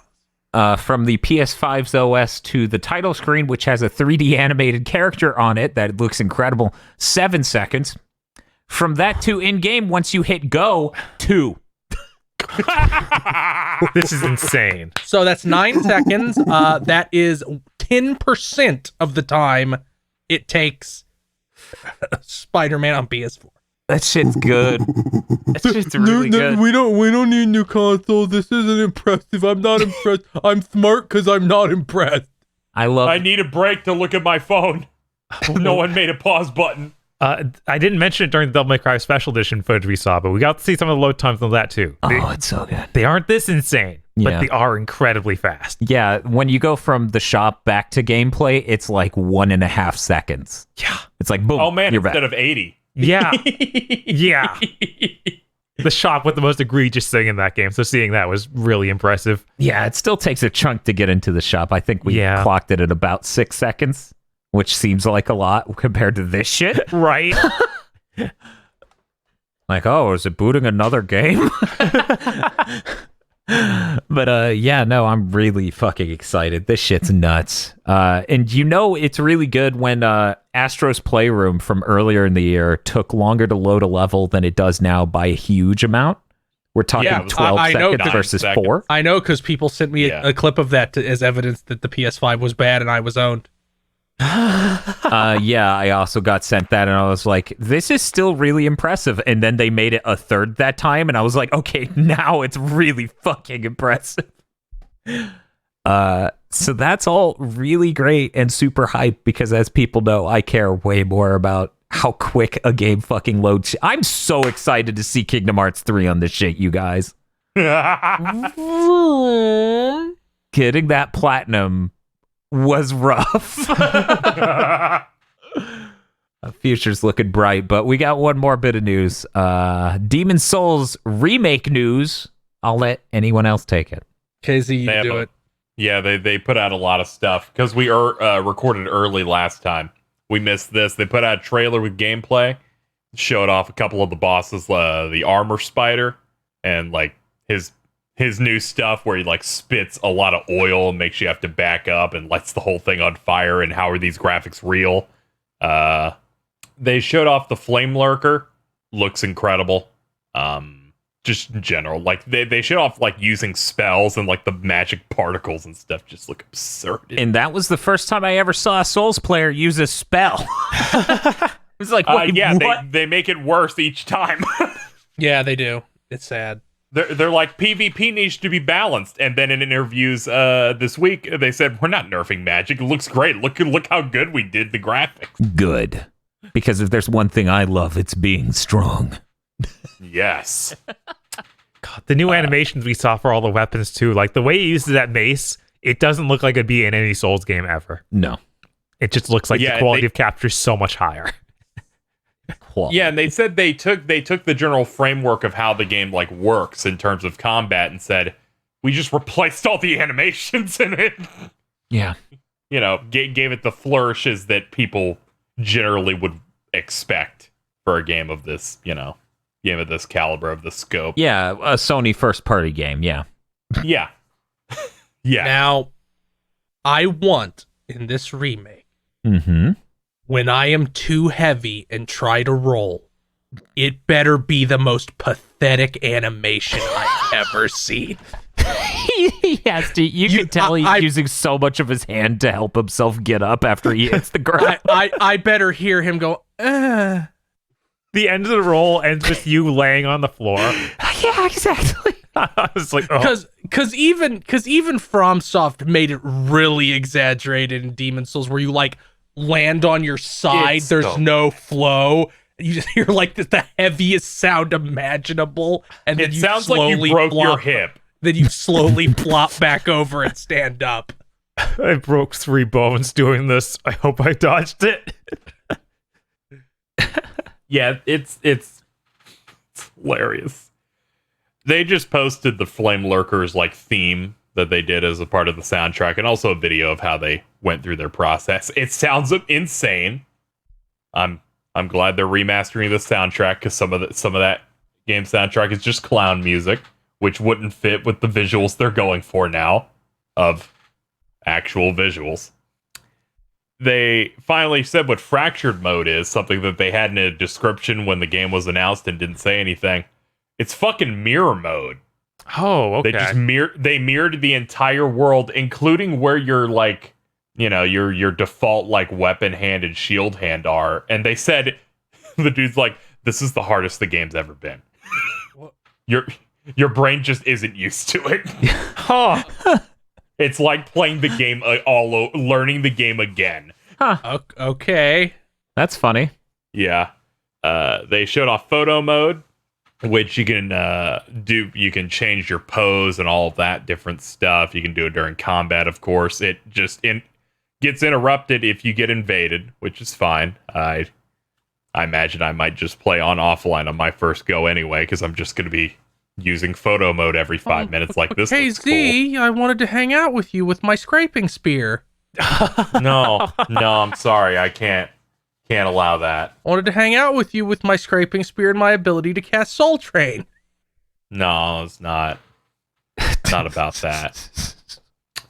They got most of the voice cast back and also just recorded entirely new lines of dialogue, which I think is great, because just even getting the old cast back seems like shocking. Wouldn't expect them to like go out and shoot for that necessarily. And they show off the character creator. It's even more expanded. It takes what they had before and then just makes it even bigger. They said 16 million permutations. That's good. Yeah, people posted comparisons of what even Dark Souls 3's character creator looks like, and boy. Yeah, it sure went from like, well, I'm gonna be like a mummy most of the time, and also I have armor, so I guess that's okay, to looking like a human being. Yeah, now it's like, man, I hope there's a way to just like not display the helm because it looks good. Yeah. Yeah. But yeah, that should be it. Aside from they will feature 180 videos via the PS5's game help features. Cool. Now I get to act like I figured that out on my own. Cool. Finally, this is your moment. When sometimes it's hard to figure out some of these things. Like you find those manta rays show up in the Shrine of Storms, and they want you to do some stupid bullshit to kill those things. You're not gonna know. It's really funny. I'm like, I don't want to stream this. Chat will ruin it. But now it's like the game gives you 180 videos to help you figure it out. I'm like, okay, that's hilarious. Maybe I'll use that. I don't know. I don't know, but this is a really funny way to play Demon's Souls for the first time. Right.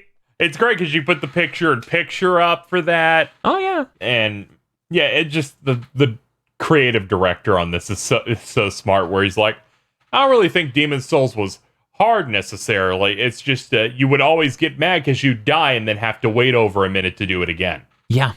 And that's the thing I keep stressing to people. If dying in a video game had less of a negative impact from loading, then people would be more okay trying stupider stuff and experimenting. I've watched in real time and heard in real time people locking up and just not trying to experiment because they're like, no, that might be a really stupid idea, and then I'll die, and then I'll spend a minute and a half loading. So this next gen just obliterating that shit is really good. It makes me so excited that they're like, yeah, you die in Demon's Souls, and then you're back up again. And Godfall's like, here's the video of our thing, where it's like 3 seconds. You're down, you're back up. That's hype shit. They even said they could have gotten it faster, but they wanted you to feel that impact of when you die. It's like sometimes you like get stabbed or get hit and they have a few extra animations they want to do and then say you died. They're like, we could have even got it faster, but they want you to at least feel the impact of getting owned. Yeah, they were like, we the loading is so fast now that the elevators aren't for load times, it's for effect. And I was like, yeah. Even still, I saw in that trailer they have him ride an elevator and it's like, oh, he's going down, he's already there. Yeah. It's just the classic fucking FromSoft elevator. We should have had someone call in from their DualSense controller for this episode. I think that would have been funny, but anyway, that's it for the rest of the news. I just wanted to say Bloodstained Ritual of the Night's iOS and Android versions are taking pre-registration. It apparently comes out next month, on iOS at least. So I already bought it. I pre-ordered mine just because I know I'll forget.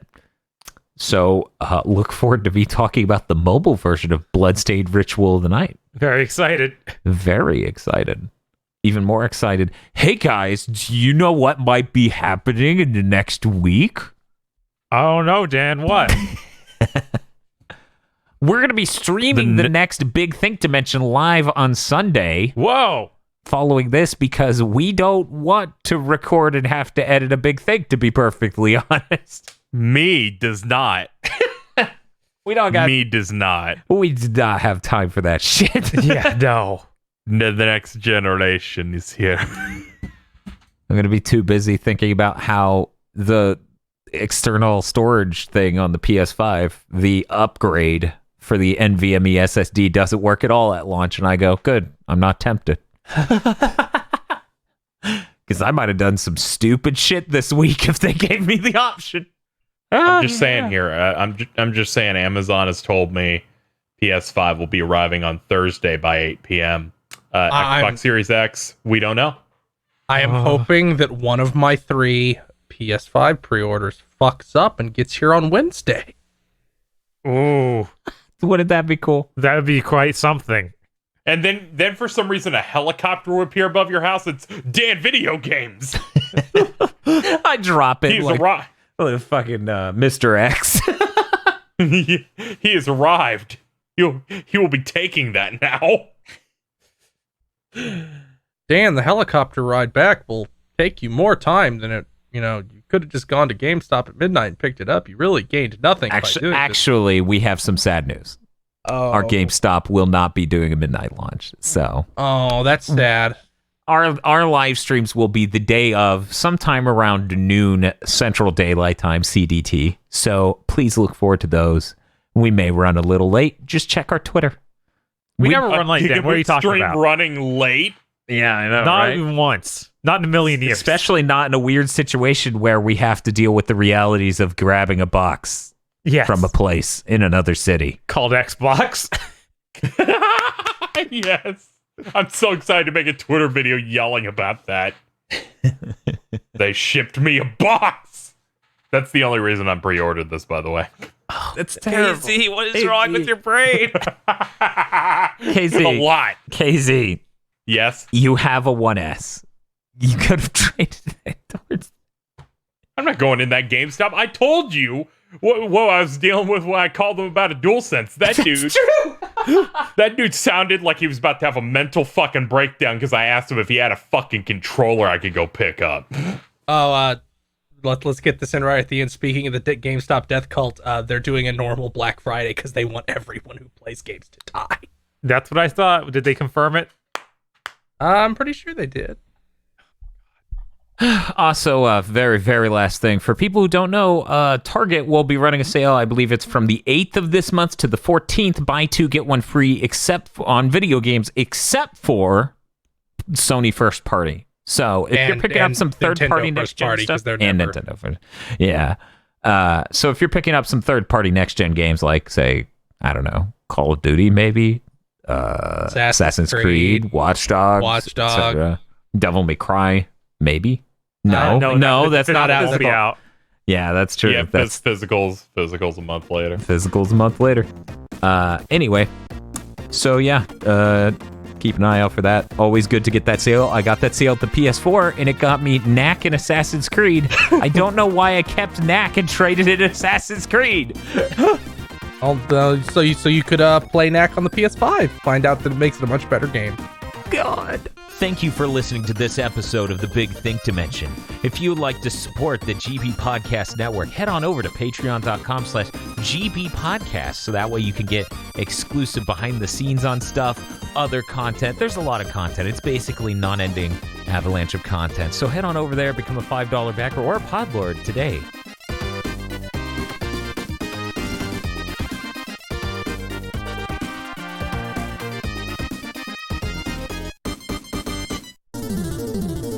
This month's GigaBoots videos were brought to you by our lordly executive producers, Esme, E. Lee Broyles, Star Falcon, Spaceman Spiff, Danny Richardson, Red Blaze 27, Third Birthday Wen, and Adam Macarena. Thank you very much to our executive producers. And also these guys.